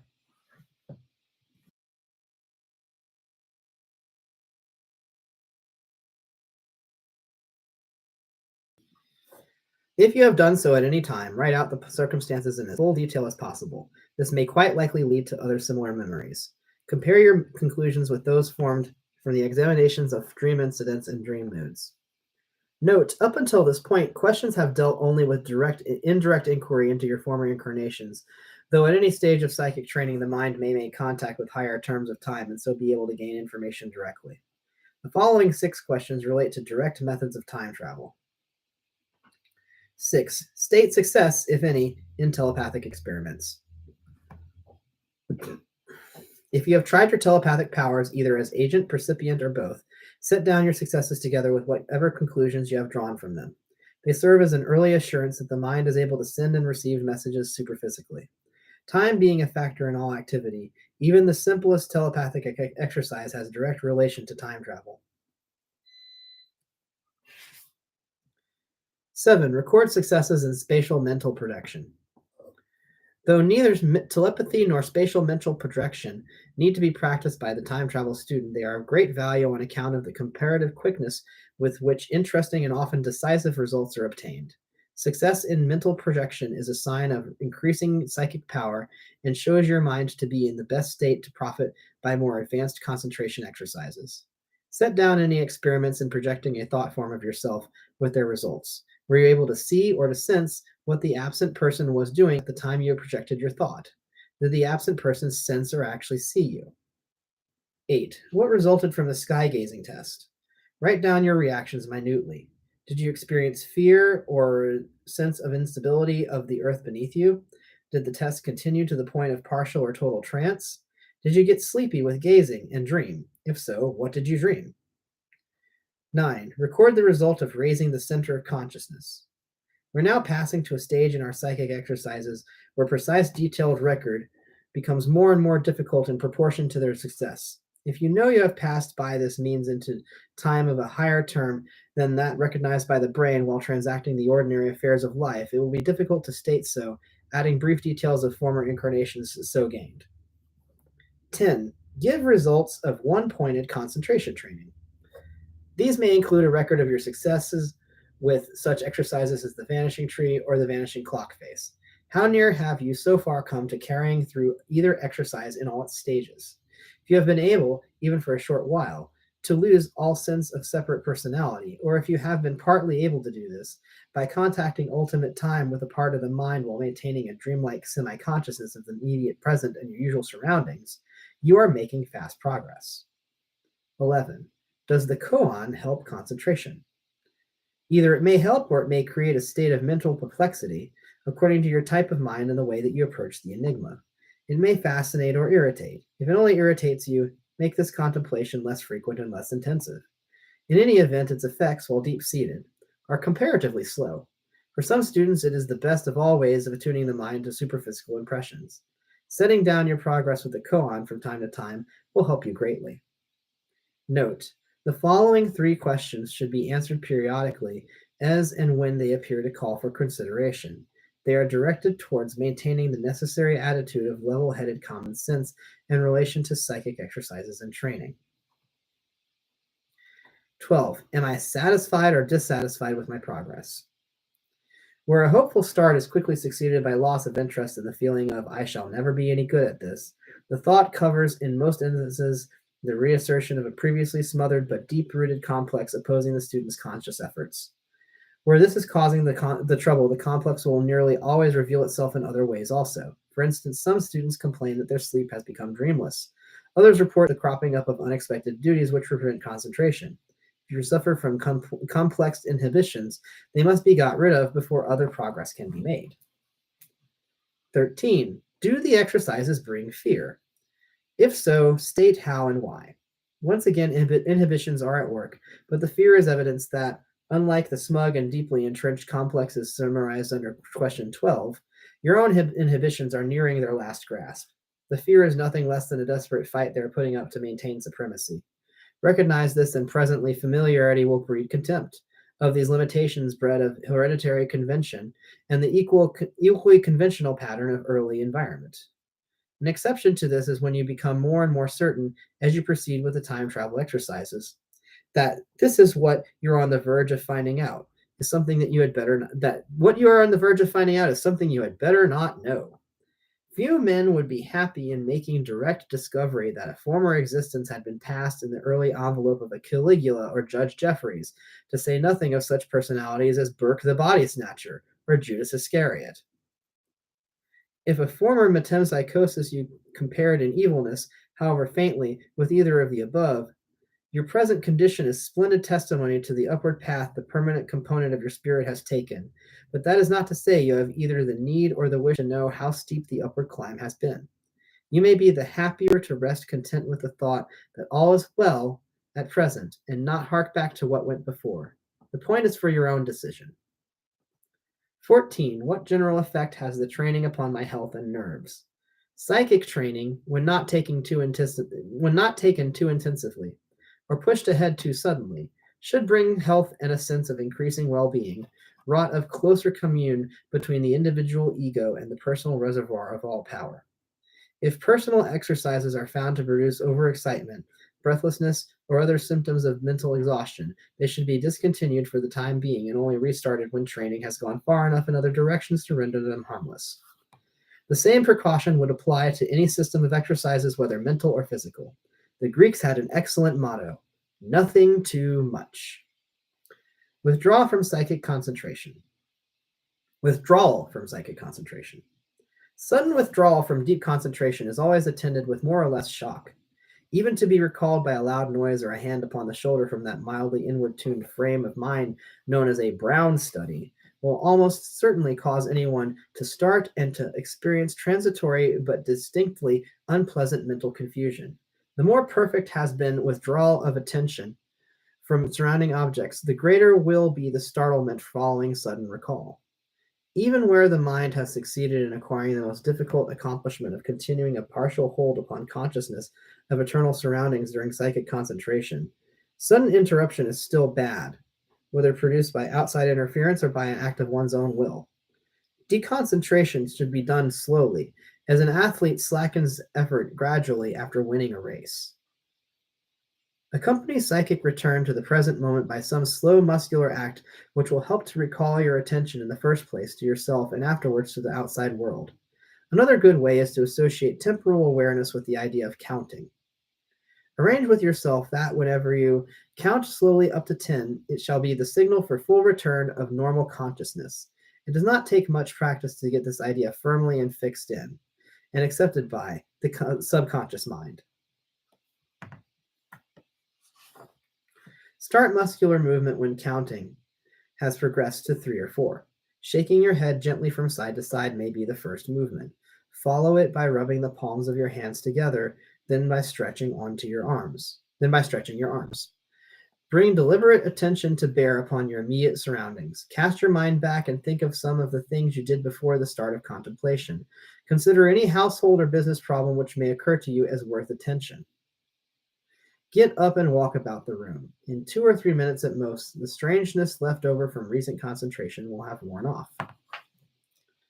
Chapter 13, Astrology and Metempsychosis. The use of astrology to help us understand the line of ascent which we are taking from a troublous and violent past to a future of serenity is an indirect method hardly less illuminating than the study and contemplation of our dreams. The only reason for not dealing with it earlier is that, while general intelligence alone is required for dream study, to read a horoscope requires specialized astrological knowledge combined with considerable practice. The present chapter will therefore have little appeal for any but those readers who are already astrologically inclined.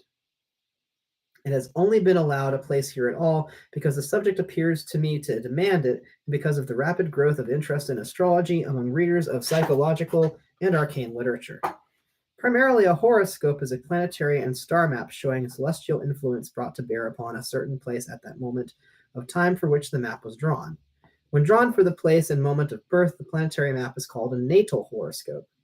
In the ordinary way, it is taken as revealing the effect of temperament and circumstance upon the probable life course of the native, or perhaps whom the horoscope was cast, or person for whom the horoscope was cast. Astrologers have, however, for long recognized that, since both temperament and circumstance are products of what went before, every horoscope must mirror ancient causes just as surely as it gives foreknowledge of probable future impulsions, which usually culminate in their logically related events.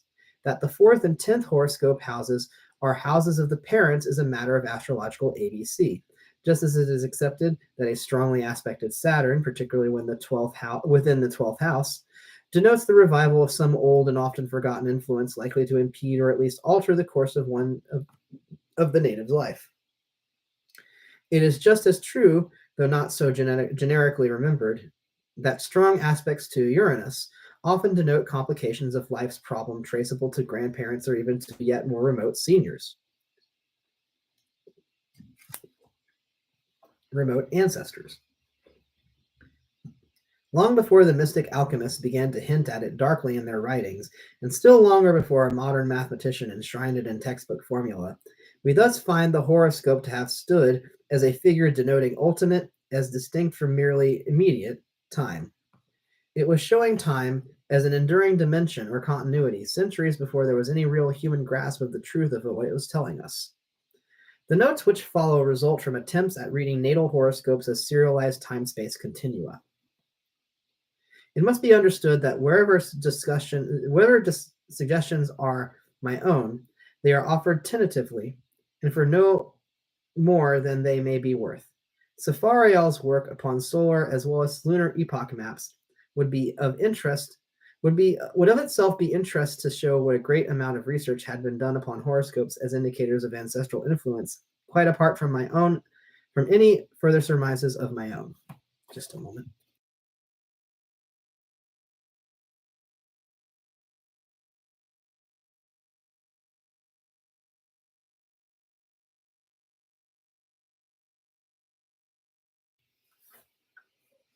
It is commonplace that the position of the sun, moon, ruling planet, and the nature of the ascending sign are regularly used by astrological practitioners as indicators of soul age, or the probable stage of spiritual evolution. The first 3 signs, Aries, Taurus, and Gemini, when on the ascendant, are regarded as justifying a presumption of spiritual development being at a comparatively early age, unless there are counterindications, just as their ruling parents are accepted as having chief rule over childhood, adolescence, and early adult life. In the same way, the last 2 of the 12 signs of the zodiac, Aquarius and Pisces, when on the ascendant at birth, often go with a sophisticated or even jaded personality suggested of a soul become wary from a multiplicity of incarnations. The Pisces characteristic of offering good advice to all and sundry in and out of season is a typical old age reaction of the spirit. Coming to the planets associated with Aquarius and Pisces, Uranus and Neptune are both planets of strange, incalculable influence, generally regarded as mystical higher octaves of Mercury and Venus. It has even been suggested that they, with Pluto, are wanderers from a solar system other than our own, though the modern theory of the common origin of all the planets as mammoth droplets condensed from gaseous offsplit of the Sun rather goes against that idea. Uranus, known as the Awakener and also as the catastrophic planet, is recognized as the main focal point and significator of events relating to time long past. Its conjunction with the Sun in a natal horoscope regularly produces a queer, unaccountable sort of person, apt to be tactless, often careless in dress and manners, an indifferent mixer in the social sense, and the sport of all manner of odd, sudden, and surprising happenings. Uranus people have earned a reputation of being cranky and are often painfully devoid of the ability to act with elementary common sense, patience, and reasonableness. They head the list of those wrong-headed folk who take their own lives as an act of spite against the whole world, themselves included. Comparison of the horoscopes of strong Uranus types with such dreams and dream moods as they have deigned to furnish shows their dreams to be prominently formless or inexplicable. In one instance, the dreamer usually remembered no more than some idea of being chased by a kind of goblin. Another was wont to wake up with a sensation of battling with tremendous vaporous billows. Yet another, who normally had dreams of a usual description, used now and then to have a recurrent one, which he seemed to describe as seeming to drink something that went very fast like a train, whatever that may mean. With all reserve, I put it forward as a suggestion that the ego of the strongly Uranus type person may have had no complete representation in any former Earth life. Evidently, such a suggestion needs amplifying. It is based upon the Platonic idea of a man's threefold nature.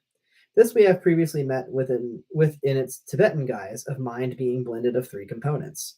Also, we have had the same idea in Hawaiian dress as three entities, Unihipuli, Uhane, and Aumakua, uniting their distinctive qualities for the benefit of the living man who makes use of them. Dr. William McDougall, representing the best in modern psychology, puts forth a very similar idea in his monad theory of the complex human psyche. If, then, the psyche is not essentially single, but can in any real sense be regarded as formed by a blending of differentiated entities or monads, there would seem to be no good reason against supposing there may be individual human beings in whose personality one or more of the component monads has had no previous life on Earth, but has added itself as a wanderer from another planet, or perhaps from another planetary system. Once grant the feasibility of this, and we can well understand how Uranus, as a significator of the alien monad, has, for all its common physical origin with the other planets, earned in astrology the name of the Wanderer. The assumption would equally explain why people of strongly Uranian temperament seem to other folk odd, cranky, and unreasonably intolerant of world conditions. Neptune, strong in a human horoscope of birth, is often just as disastrous from the point of view of Earth life, though in a very different way. It is at once the planet of spirituality and of every kind of self-indulgence calculated to stifle thought. It brings alike high inspiration and the grossest slackness and muddle. Once again, we have unmistakable symptoms of failure to live within accepted limitations of human life at present ordered on this planet. Just as Uranus, by striking the higher octave of Mercury, accentuates its youthful carelessness till it becomes a rebellious challenge to life's conventions, so Neptune, as the higher octave of Venus, turns sensuous enjoyment into a yearning for the unattainable so strong as to create moral inanition. The effect of a strongly positive and aspected Neptune can be well explained if we may regard this planet as also the significator of a monad introduced from outside Earth life, but quite different in origin from the Uranus monad. What reason or justification can be provided for imagining such interchanges as part of universal plan? If we believe man to be made in God's image, it is surely not wild to answer this question by assuming the reason to be, though in an infinitely greater orbit, the same which prompts our Board of Admiralty to take and train officers of the merchant service on a system of exchange, May it not be possible that, without our being in any way aware of it, this old world is constantly receiving a revitalizing monad stream from other worlds, just as on the same assumption, those other worlds will be benefiting by the best in our humanly earthly evolution? For a student of astrology to write about the more obscure effects of Pluto is, in the present meager state of our knowledge of the influence of this planet upon life and conduct, rather like taking shelter in a coward's castle. Whatever views he may put forward, he knows he delivers in the certainty that they cannot be authoritatively contradicted. There is an esoteric belief that those responsible for naming a new planet are led to choose a name indicative of that planet's astrological significance. Just a note, Pluto was very recently discovered as of the writing of this book, so you really don't know much about it. Pluto, being god of the dead, it was felt that a new planet so named might probably be found to govern any or all of the deepest and most far-reaching of life's vicissitudes, the buried and hidden things of life. The year of Pluto's discovery corresponded with the recent commercial and monetary slump throughout the world. That pointed to Pluto being associated with gold, and probably also with mining and the metal market in general, for this grim god held his court in the underworld, where Hermes acted as guide. We may call to mind the lines from Gilbert Murray's translation of the Alcestis. Farewell, unfalteringly brave. Farewell, most valiant heart and true. May Pluto give thee welcome due, and Hermes love thee in the grave. So Pluto, through the higher octave of Hermes, Mercury, lines up with Uranus again. It is said of Pluto, as of Uranus, that it destroys to bring about better rebuilding. Only seldom is the action of Pluto detectable in anyone's life, but when it does show itself, there is positively no mistaking it. Can Pluto be the astrological representative and significator of the third and highest of the mystical entities which go up to build up human spirituality? Let us step back to more familiar ground and consider the effect of fifth and ninth house position as horoscopic indicators of past and future. The ninth house is, among other things, the house of prophecy. The fifth house has a less well-recognized linking with beginnings in the sense of past conditions. How this works out in terms of present life, all astrological students very well know.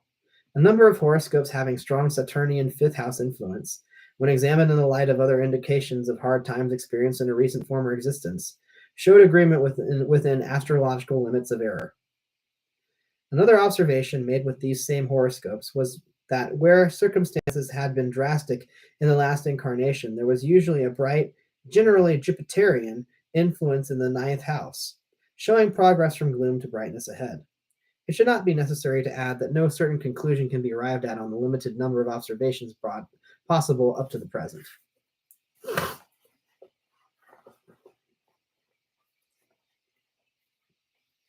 The following is a rough outline scheme of treatment of the natal horoscope in terms of backward time extension. After estimating age of soul and checking this against the results of dream contemplation and direct one-pointed psychic concentration, the rulership of the ascendant fifth and ninth house would be given further careful consideration. Next, assess the position and strength of the planets Uranus, Neptune, and Pluto. The sun, as giver of life in the present incarnation, is obviously important, and also the moon is indicative of inherited personality. Mercury acts as the link, or messenger, between these and the ponderous planets. Except where Uranus, Neptune, and Pluto are strong by position and aspect, and where the person whose horoscope is under examination is of distinctively unconventional type, and can arrive at no clear memory of previous existence after the most patient and persistent attempts, it would be unwise to assume monad infiltration from some other planetary system than our own. Sun-Uranus and Sun-Neptune conjunctions suggest such extrasolar infiltrations in the native psychic makeup more strongly than any other astrological aspects. The presumption would be strongest of all where they occurred in cadent houses. There are houses of the mind or spirit. These are houses of the mind or spirit, in contrast with angular houses, standing for action, and succedent houses indicative of the natural human feelings, likes, and aversions. There still remains the question of the moon's node and any bearing it may have upon the nature of our last prenatal incarnation. Whatever tentative ideas I may have about this remain so fluid and half-formed that it will be better to leave them for the time being unrecorded. There can be no harm in simply expressing an opinion that the node and its aspects to the ponderous planets had better be taken into account, by no means overlooking third house influence. End of chapter 13. We have what looks like 3 chapters left, one of them being a summing up chapter. No, 4 actually. Wow. Chapter 14, Psychic and Other Auxiliaries. If astrology can be used as an indirect means of unearthing secrets hidden behind the mists of time, what of such kindred arts as physiognomy, graphology, palmistry, numerology, and many more? What also of Kabbalistic divination, the use of the tarot, and other systems not less firmly believed in their adherents, if perhaps less firmly established upon a scientific basis?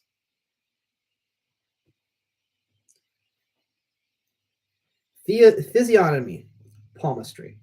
Without doubt, people's features are inherited from their ancestors. The same thing may, in a general sense, be true of the shape and even of some of the major lines of the hand. Here we are speaking of bodily traits. How far is the ego which we inherit from past experiences bound up with the body which we undoubtedly got from our parents? On the face of things, one be inclined to answer that the body and the spirit which inhabits it form 2 aspects of the same personality. If you adopt that line of argument, there is much by which it can be backed up. How often one finds abundant worldly wisdom in families bearing the name of Sharp. Nor is it a coincidence that the typical sport-loving, full-blown type of Englishman has come to be described by the name John Bull, for by far the majority of those who hold that surname best fit the description. To provide in the same way that particular physical peculiarities are certainly and often obstinately inherited, one has only to recall the protruding underlip characteristic of male members of the ex-royal family of Spain. Such arguments appear to point strongly to the conclusion that body and spirit are linked together by hereditary ties. Quite a different view of the matter is taken by those who see Earth life as a transitory stage in a complex system of regulated spiritual development. On this view, the ego, in coming to birth as a human being, is not forced into the physical envelope to which it is condemned, but voluntarily accepts the one for which it is fit. On the physical plane, the effect of this difference may hardly show itself. Superphysically, the difference is fundamental. Instead of regarding the human spirit as a sum of family characteristics to be handed down from generation to generation, like the furniture or family pictures, one sees the ego accepting its body by choice, as a man chooses membership of his club, because it is the right one to suit him. On that view, physical evidences of previous incarnations of the ego could be no more than superficial in the young persons. As advancing years and spiritual experience leave their traces upon the body, the impress of former lives may also be expected to become more pronounced. At the most, the link between the ego and its fleshy envelope never amounts to more than that of a close temporary companionship, developing such likeness as is inevitably produced by intimate association. Graphology, psychometry. Handwriting probably reveals more of the effect of prenatal life upon this present one than does any other physical characteristic. Written words are formed by the mechanical action of driving a pen along paper, but in doing so, the focus of consciousness is concentrated at the pinpoint. That incidental projection of the ego makes writing considerably more of a mental than a physical action. Hence, a specimen of handwriting processes a strong psychic content. Since a specimen of handwriting possesses a strong psychic content and is undoubtedly the best test object to use where the past is to be reached back to by such a method as psychometry. Here is a good way of making the experiment. Select a dimly lit room where there is a comfortable table, chair, and writing materials, and where you can be alone. Remain seated for 10 minutes with as little physical movement as possible, and with the mind quiescent. Take pen in hand and make a rather heavy dot at the top of the sheet of paper upon which you are to write. Look at this dot for 5 minutes steadily, without strain, at the same time thinking of the past as a thread which runs continuously away from you and into the spot.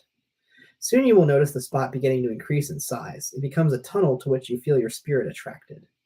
The mouth of the tunnel increases in size. A moment will arrive when its draw upon your spirit becomes so strong that you feel as though you were really about to enter and proceed down the corridor of time. That is the moment to let the pen in your hand write upon the paper. Don't look at what you have written. Blot the paper, fold it, place it in an envelope, and seal at once. You may write your initials on the front of the envelope or some other mark for purposes of identification. If you decide to employ a professional psychometrist, the sealed envelope with its unknown contents should be handed over only at the actual time when it is to be psychometrized by this medium, and should never for a moment leave your sight. There is no reason why you should not explain your interest in the question of rebirth and your hope to get light upon your previous existences.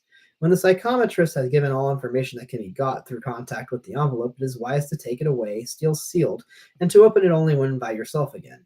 You will then be able to consider at your leisure whether anything you wrote corresponds with or throws further light upon the psychometrist's reading. It is not always necessary to have the help of a second person as psychometrist. Often a test script prepared as described above can be psychometrized by oneself with good results, though at greater expense of time and effort.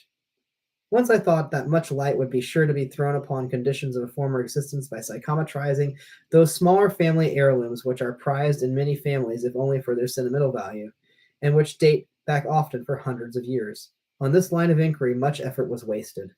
More mature consideration would have made it plain that a psychometric reading of such objects would refer only to the physical aspect of heredity. A reading going back 200 years might certainly give material referring accurately to an ancestor, but not to the then vicissitudes of one's own ego. The whole question of psychometry is, however, extremely complex. Insufficient is known about the nature of the power it draws upon. Also, the information it gives, though genuine enough in its way, is apt to fly off at a tangent from what was aimed at, so that for practical purposes it becomes useless or even misleading. Most of us have probably heard of the psychometrist's letter, which persistently yielded a wildly incorrect description of its sender, only for the psychometrist's reading to be at last recognized as a detailed and minutely accurate picture of the postman who had brought it. Here is another instance of psychometry rather queerly at fault, though once again in a way which is not difficult to understand. An experimental package was handed to a psychometrist who soon began to describe scenes on board a ship at sea. She felt herself as though sailing on rough water. The night was dark and starless, and a sense of being lost was beginning to grow upon her when a friendly beam of light pierced the gloom. Fear was dispelled. The ship's course was corrected and safety restored. There seemed no doubt that the reading had reference to the beam from a lighthouse or lightship. On this, the owner of the test package opened it, showing it to contain a large chip out of what was evidently a heavy glass pane or lens. All present accepted it on sight as part of the lens of an old lighthouse lantern, and there was a gust of congratulation. The reading, it was felt, had been an entire success. But when the owner of the glass chip was asked to confirm that the story he had to tell was not quite the same as had been expected, he explained that improvements had been recently made in the structure of a certain county prison. Among other alterations, the old underground punishment cells had been condemned as too airless and dark, even for their appointed purpose of striking terror into the hearts of the most hardened criminals. These ancient cells had been lighted only by the gray glimmer coming through heavy glass slabs let into the floor of the main prison hall. The glass splinter through which a cheering ray came to comfort mariners at sea had in reality been chipped off of one of the broken punishment cell skylights. The interesting point in the above psychometric test is that the psychometrist got the idea of glass transmitting light so rightly and the rest so wrongly. It is probably one more instance of the well-known tendency of professional sensitives to lower the value of their work by touching it up for the sake of presentability. Had the reading stopped short at rough conditions, a ray of light and darkness, it would have been correct. With regard to checking prenatal readings, whether psychometric or obtained by any other means involving the help of another person, they should be accepted or rejected according to the immediate emotional reaction they arouse. This does not mean that they are unwanted. This does not mean that any unwanted matter may be forthwith rejected as untrue. What is meant is that readings by sensitives need not be accepted unless they strike a distinct echoing chord in the person for whom they are given. You may like or heartily dislike what is told you. The reading may induce joy or revulsion and be equally true either way. If it does neither, but simply leaves you cold and uninterested, that is a fairly sure indication of it having failed to hit the mark of veracity. Numerology. Other auxiliaries. Of methods of divination involving neither physical contact nor the estimation of physical characteristics, by far the most important one, astrology, was dealt with in Chapter 13. Next to it in usefulness probably comes numerology, with which symbology is closely allied. Both of these arts have a bearing upon the course of the path along which the ego must reach its eventual bourne, though writing perhaps not without prejudice, I cannot accept either numerology or symbology as doing more than faintly echo the far brighter truths of astrology.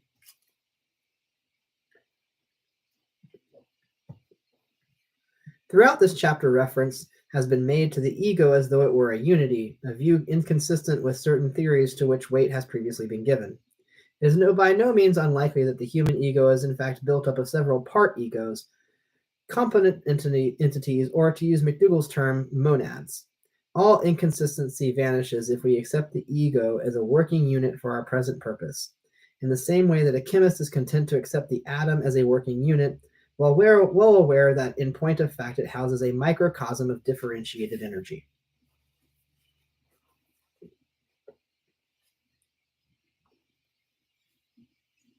Child genius as evidence of reincarnation.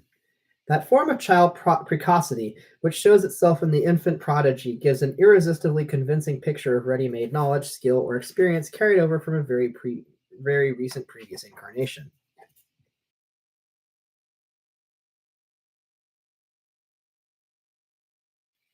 Unfortunately, infant prodigies are too rare and too well guarded, as human commodities having a high market value, to be easily available to study as instances of metempsychosis. One can only suspect they are souls which have been exchanged an old for a new body, which have exchanged an old for a new body with so short an interval of time between death and rebirth, possibly no interval at all, that the pattern of former life is carried over practically intact, only the memory of events being more or less obliterated. For the sake of a simple analogy, we may imagine a clever artisan falling from a scaffolding and receiving an injury which wipes out memory of much that has gone before the accident, but does not deprive him of his skill as a craftsman. I'm going to do a quick pause. I will be back in a few moments. I have got to take a break. It's been over 3 hours.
I'm back. Sorry for the delay. Apparently 3 hours and 15 minutes is about my limit. We're almost done, too. There's only about 20 pages left.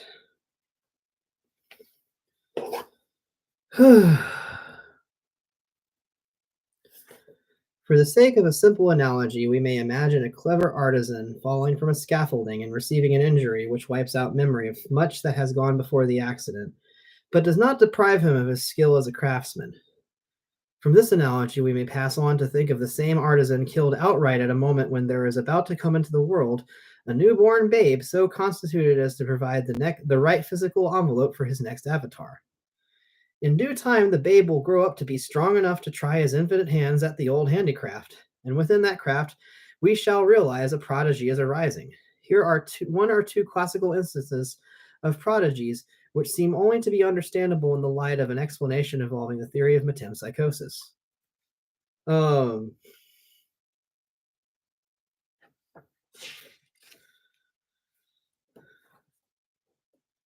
Michelangelo Buonarroti. This giant amongst sculptors and artists, born at Caprice in the year 1475, was apprenticed to the brothers Ghirlandaio.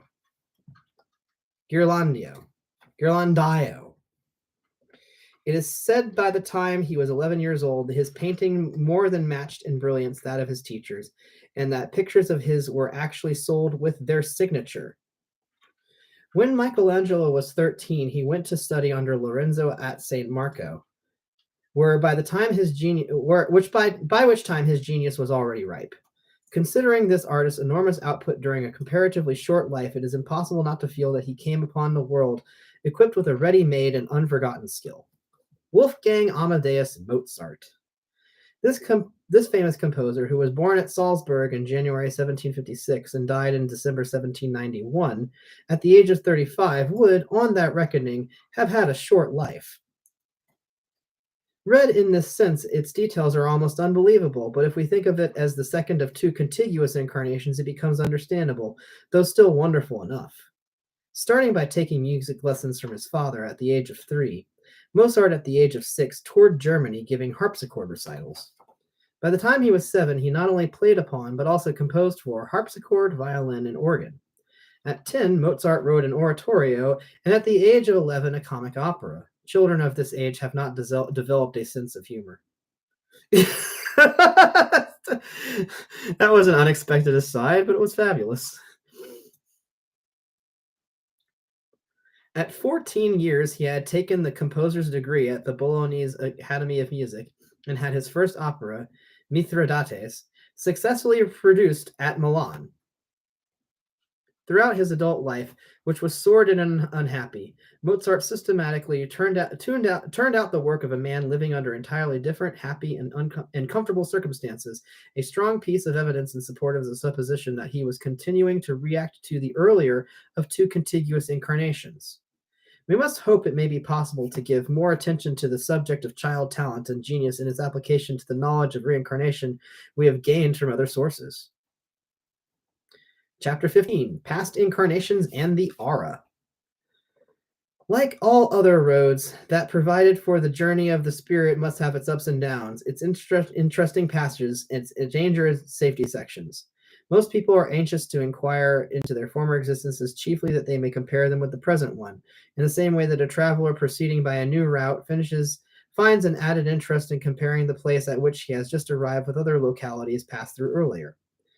For purposes of comparison, the psychic values of the various colors displayed by the human auras are of great interest. All mystical and religious systems recognize these color values. In ascending order, they are black, non-spiritual, the color of negation or condemnation; red, crude life, elementary, untamed spirit, passion; green, instinctive development, natural growth, animal life; yellow, mental expansion, spirit of inquiry, intellectuality; blue, spiritual growth and evolution; white, spiritual realization and serenity. Do a quick check, by the way. He's not going to mention this. I want to say this. These are the 7 alchemical planets and their corresponding colors. Black is Saturn. Non-spiritual, the color of negation or condemnation. Red, Mars. Crude life, elementary untamed spirit, passion. Green, Venus. Instinctive development, natural growth, animal life. Yellow, Mercury. Mental expansion, spirit of inquiry, intellectuality. Blue, Jupiter. Spiritual growth and evolution. White, the moon. Spiritual realization and serenity. 1, 2, 3, 4, 5, 6. Yes, they don't have the sun on here.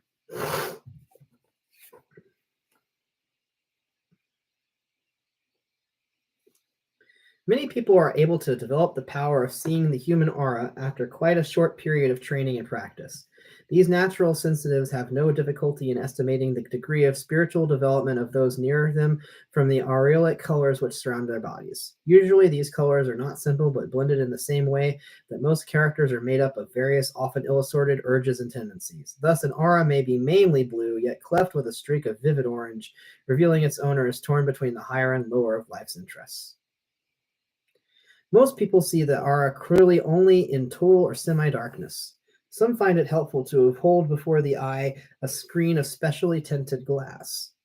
Consciousness of the aura can be greatly heightened by hypnosis, and many people who have no realization of reacting to the distribution of aureolic colors must in reality depend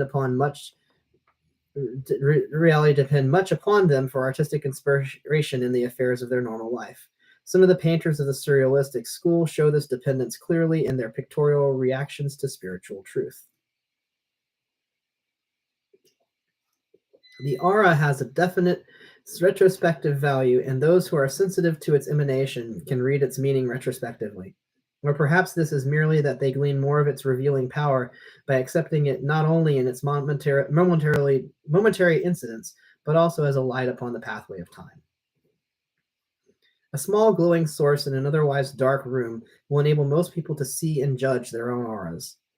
In the East, it is usual to concentrate one's gaze upon the red-hot head of a lighted joss stick. Like a matchstick? A flashlight lamp bulb, very much underrun, so that the tiny coiled wire filament is only heated to redness, will also serve the same purpose. Sit motionless and watch it steadily for 2 minutes. If the eyes are then tightly shut, a subjective image of the glow will be seen as floating in the air beyond the closed eyelids. Almost at once, this image begins to travel upward and at the same time fade. Repeat the experiment. Each time you do so, the subjective image will appear brighter, will take longer to travel up and away, and will show less tendency to fade. After some practice, you can will the image to not move at all, but to remain steadily in the one position straight ahead of you. Hold it there by a continued force of will, at the same time keeping a keen watch upon the colors it takes to itself. They reproduce the colors of your own aura. The more carefully they are examined, the brighter they become, and presently a separation begins to take place. Some of the hues increase in prominence, others sink more and more to the background of your subjective vision. These latter are the retrospective aureolic colors, which refer chiefly to the state of psychic development reached in your last incarnation. Make careful comparison between them and the more outstanding colors of your present aura. As a case in point, a strongly marked aura of blue and yellow superimposed upon a fainter background of green shows the present life to mark an awakening to realization of psychic values against an unthinking acceptance of physical motives and limitations in the previous life experience. Continued concentration upon the subjectively formed aura may end in personal consciousness being wholly assimilated within it, so leading to that formless blending of the individual with the universal, which contacts ultimate time directly in the way described in Chapter 11. With that, the spirit passes back along the time path to step fully into prenatal experience instead of merely surmising or reaching out to it through an intellectual act of inductive reasoning. During the experience, the body remains in a condition.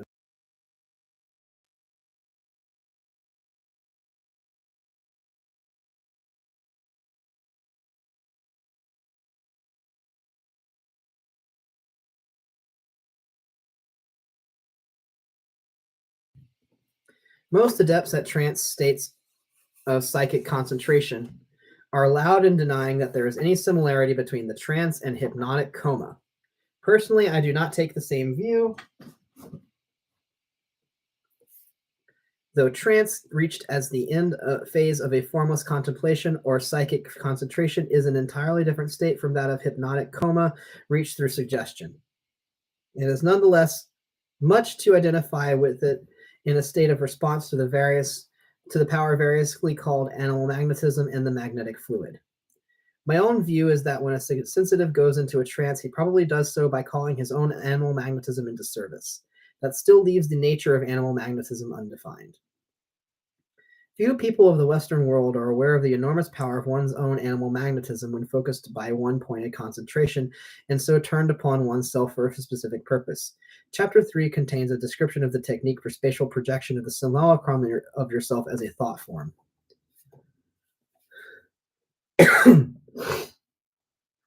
On that occasion, the utmost aimed at was to cause some intimate friend to get a fleeting sight of your counterpart, or failing that, the sensation of your nearness, and to enable the friend to sense some simple message you were trying to communicate. Subsequently, we learned that psychic concentration can build up more or less enduring phantom forms.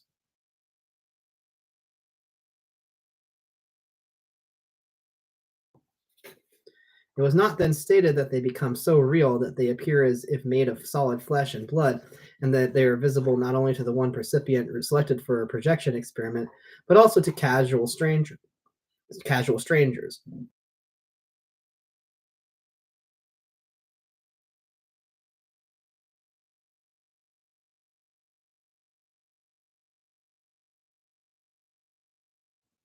Sometimes these too thoroughly materialized thought phantoms become so enamored of themselves that they refuse to be dissolved, become defiant of their creators, and bent upon living their own lives to the point of becoming uncomfortable and unwanted acquaintances.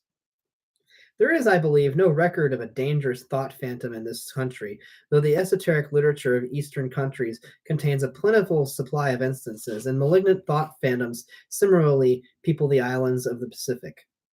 It becomes difficult to deny the widespread belief that the recently discovered link between thought, energy, and matter may be capable of demonstrating itself in this convincing way. Just as complete separation of attention from the present moment can bring the mind into contact with ultimate time, so it may cleave the line of divergence between possible and not possible, and bring the not possible into being. There is little doubt that the much discussed Indian rope trick, as done on those rare occasions when Europeans have seen it performed in its perfection and entirety, genuine yogi, has been neither more or less than the putting through its paces of a materialized thought fandom. Details of the trick have been variously described. Once, it is said, an onlooker secreted a camera and snapped the boy in the middle of his ascent of the rope, only to find on having the plate developed that neither boy nor rope were there. At another time, when a photograph was similarly taken, both boy and rope were duly recorded. Neither of these results contradicts the other. In the second case, the materialization of boy and rope were far more complete, though in both it had been taken far enough to be convincing to the human eye. Plenty of proof exists that neither mass hypnotism nor any other kind of hypnotism is needed to cause a crowd of strangers to see a thought form when it has been built up to the solidity possible after many years of one-pointed psychic concentration by its creator. We started out simply to inquire the best and quickest way of learning something about the truth of our former lives on Earth. We felt that a backward glance would help us to fall in the more cheerfully with the eternal plan which has brought us into present life. We could only hope to get such a direct backward glance by evolving a suitable experimental method. That method has been worked out at least to the point where it is capable of definite results, and when given a reasonably determined and lengthy trial, will, in a majority of instances, achieve its end. To say that it must necessarily stop there would not be true. Readers who have undergone psychic training for other purposes will not need to be told this. Others who start their training simply as time travel practice may, in favored instances, find it led on to greater things. What is the knowledge of a tortuous, anguished, and often blood-stained journey behind us compared with that of other and infinitely realization of the serenity towards which we strive? Without some higher motive than the satisfaction of curiosity concerning what is over and done with, Neither would be an experimental time travel system having have been Neither would an experimental time travel system have been worth describing, nor would a book about it have justified the work of writing. The backward glance is only a preliminary to seeing the vision ahead, which point has doubtless been all along clearly recognized by the open-eyed time travel student. We've got 2 chapters left. The sum up and then for rapid results.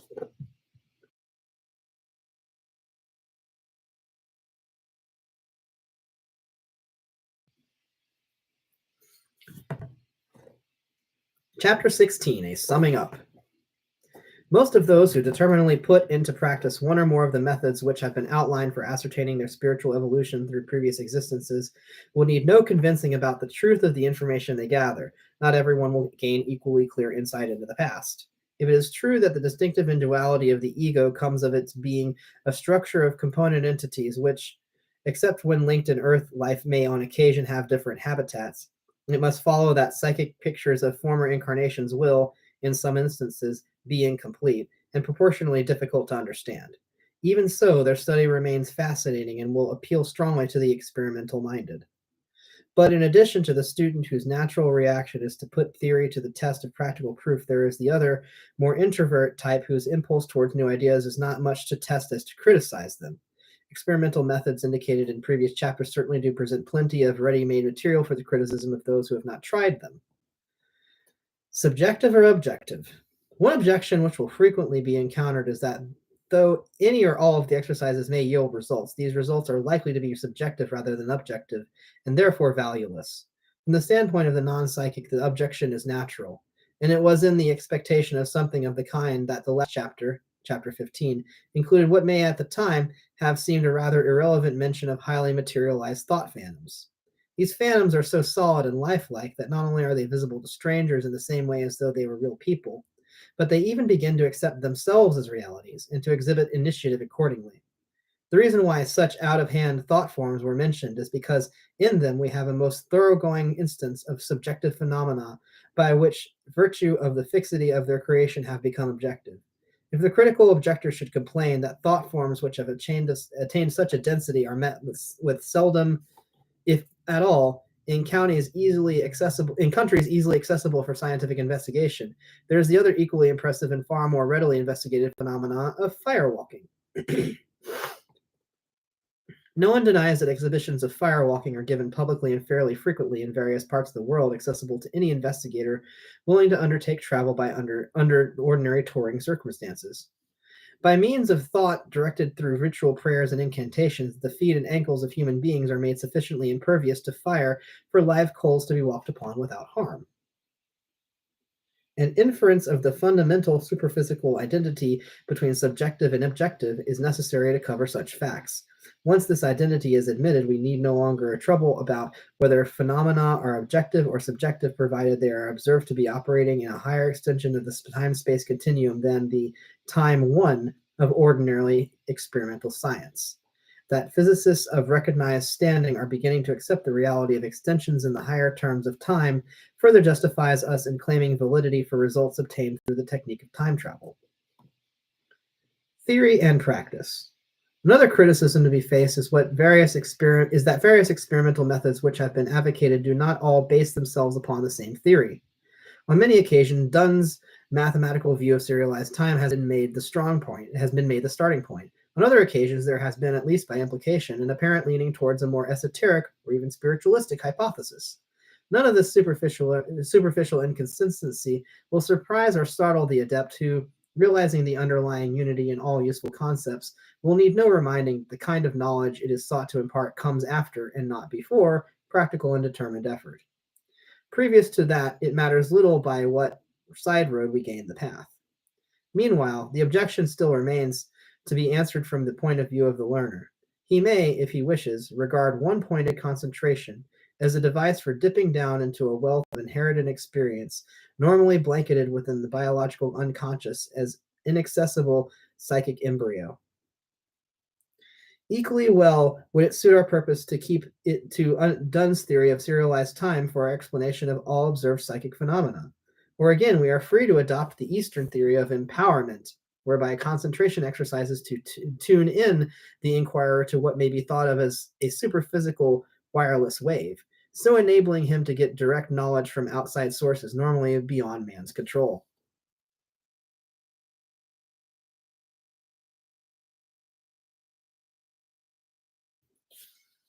There's plenty of theory to choose from. What we are more urgently concerned with is the practical aspect of our system of inquiry, that it is a system which obtains results.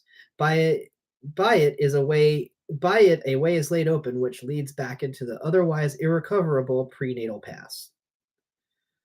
The secret aspect.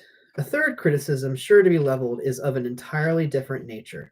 Many of the exercises and methods here described will be recognized by students of the arcane as having been modified and adapted from systems of esoteric teaching held by them as not only secret, but even as being fraught with possible danger to the uninitiate who dare use them. At the expense of a good deal of repetition, I have tried in previous chapters, to make clear my own emphatic opinion that no psychic exercise should ever be entered upon lightly. When it comes to there being real danger attached to the light-minded dabbling in the occult, I hold no less equally strongly that no trifler will ever persevere with concentration exercises sufficiently to get any marked result, whether good or bad. Everyone must form his or her conclusions upon what is right or wrong, inadvisable or advisable. Introspection has long since convinced me that all the harm that ever was done by encouraging the curious to progress, however blunderingly, along the path of knowledge is as nothing compared with the injury inflicted by bolting and barring the way of inquiry.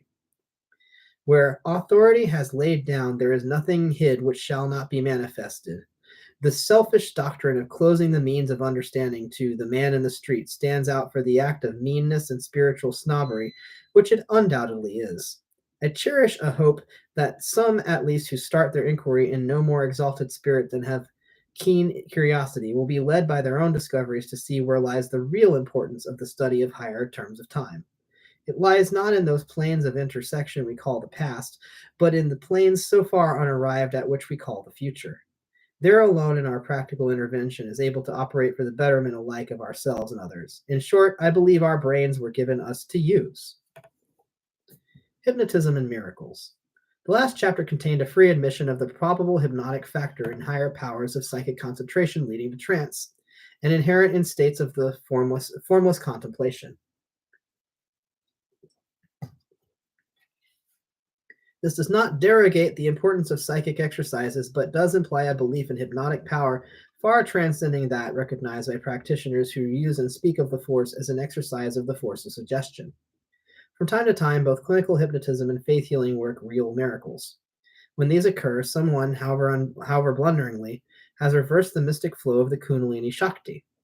The fire of superphysical creation has had its direction changed so it flows into, instead of out of, the physical plane. For this to happen, the barriers which normally prevent it taking this course must previously have been removed, only so that which could not become, only so that which could not become, only so that which could not be, become that which is. The hypnotic trance carried to a point not understood in Western science, but realizable through psychic concentration, is of always known to us the one most likely to break down those inhibiting barriers which block the path. A precise definition of how this happens, framed upon a physical or mathematical principle acceptable to Western scientific thought, has yet to be formulated. And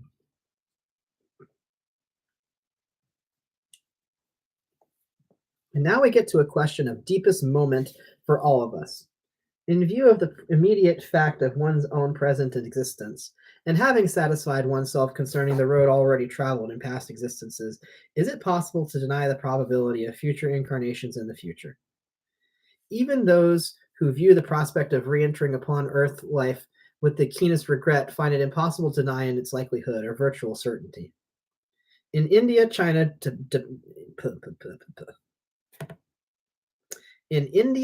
Japan, Tibet, Ceylon, where cults of extreme asceticism abound, devotees become so ardent in their desire to be rid of the necessity of undergoing rebirth that they practice austerities amounting to self-torture as a sacrifice offered in lieu of it.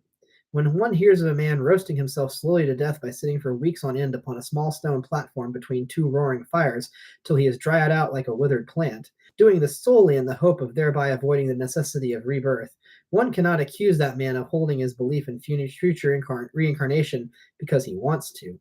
Yet for century upon century, men of wisdom have done such violence to themselves in the doubtlessly mistaken belief that it provides the short path out of the world's complexities and into serenity. For this is where the path ends, however short or however long. As to the human spirit wanting to be re-embodied and live on earth again, be once more a child playing with the exciting toys in a jolly nursery, go to school, make close friends, grow up and run its own home. The wish is probably as normal for energetic minded people as it is to the physiological love of present life in the young and energetic of body. Only in advanced age, when nearing the century, does there ever supervene an equally healthy physiological urge for the long sleep. So, probably with soul age as well. We shall reach the end of the path when we are ready to do so, and in finding serenity shall at last make permanent contact with that ultimate time, which is the eternal now. Chapter 17. For rapid results. If you would progress rapidly and happily with your time travel investigation, bear in mind the following hints. Exercises which involve mental concentration, and more particularly those aiming at a state of psychic formlessness or trance, are intended only for people who are in good general health and blessed with a full measure of level-headed common sense. A short course of ordinary physical exercises is strongly recommended before beginning to practice psychic exercises. Choose exercises which include regulated deep breathing. If under them your heart shows signs of nervous irregularity, it is a sign that time travel should be undertaken only by indirect means or with the help of a psychometrist, medium, or other sensitive. Here is a very quick and simple way of testing yourself for all-round soundness. Try it while reclining on your back or upon a bed or couch. Take a slow, deep breath starting from the abdomen and filling your lungs completely from the diaphragm upward. This should occupy 5 seconds. Hold your breath for a further 5 seconds, then expel it slowly. Finally, remain for 5 seconds with the lungs entirely deflated. Repeat this 15-second cycle 4 times to make 1 minute in all. If after it you feel any giddiness or other discomfort, this is usually a sign of your general physical condition needing toning up at any rate before the more drastic psychic exercises are started upon. If, on the other end, you feel no serious discomfort, repeat the exercise 2 or 3 times daily, gradually increasing the 2 or 3 times daily, gradually increasing the period during which the lungs are kept alternately full and empty of air, though never pushing this sufficiently to interfere with clarity of thought. Done in that way, the exercise steadies the mind and creates calmness. If you are naturally high-strung, you should regard increased fancifulness, jumpy nerves, a tendency to wakefulness, or disordered dreams in the early stages of practice as an indication of overtraining. Stop all concentration exercises until your nerves have lost their superexcitability and have remained normal for at least a week.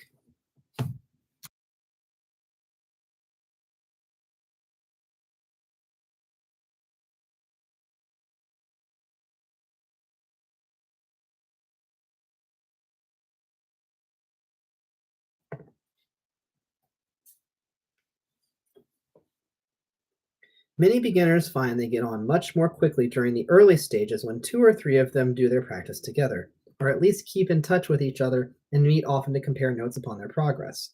Each student acts as a mental stabilizer for the other and makes it much easier to maintain the high degree of level-headedness essential to eventual success. This only holds good when the association isn't always sympathetic.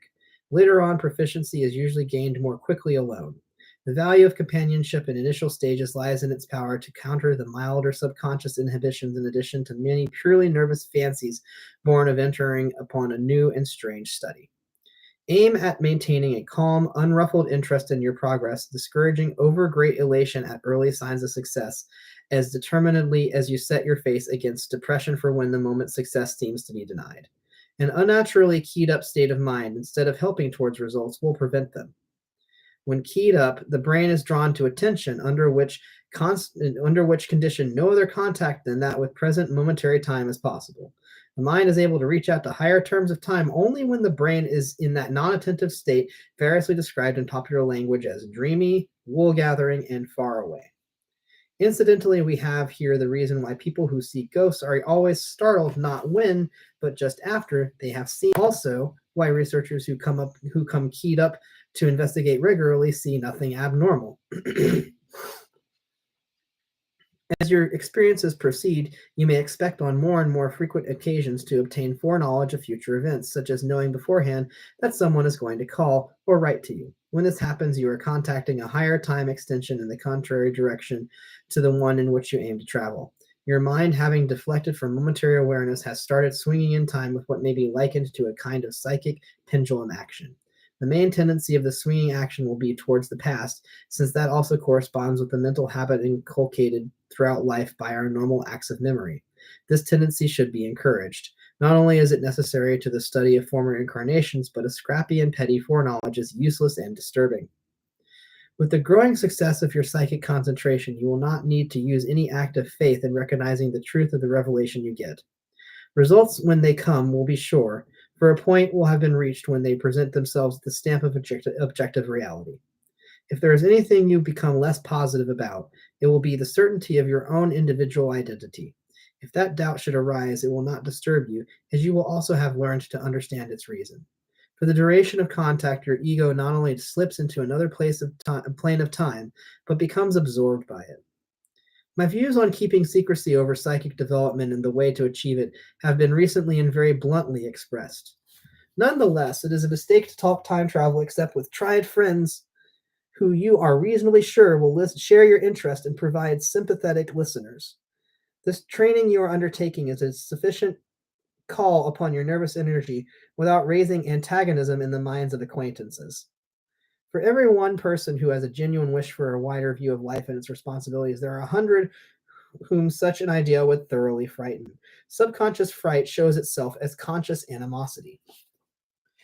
These are the conventional folk who hold that we were not meant to pry into things wisely hidden from us, and so on and so forth. The next self-protective reaction on their part would be to label you queer, since only by casting aspersion upon your intelligence is it possible for them to justify themselves in their deliberately know-nothing policy. If we are morally bound to share our knowledge with all who genuinely ask for it, we are equally told to protect it from the mudslinger. Cast not your pearls before swine.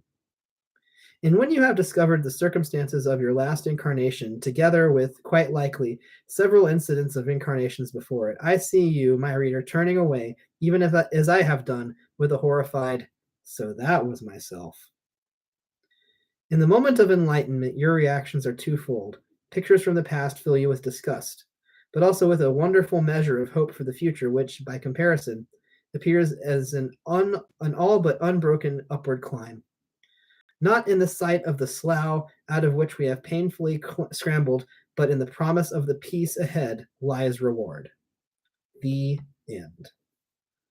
There is no back material. So at some point I will probably do a cleaner read through of this. I will probably divide it into chapters since it comes out to about 4 hours.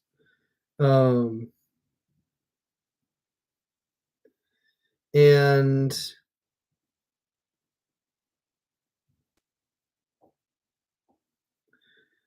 I think that's pretty much it.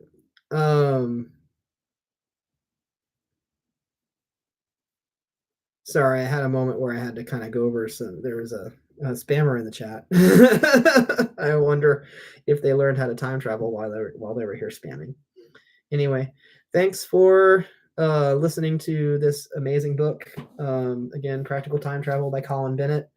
Kind of hard to obtain, so I'll try to make it more available to others in the best ways that I can. Later. Enjoy your time travel.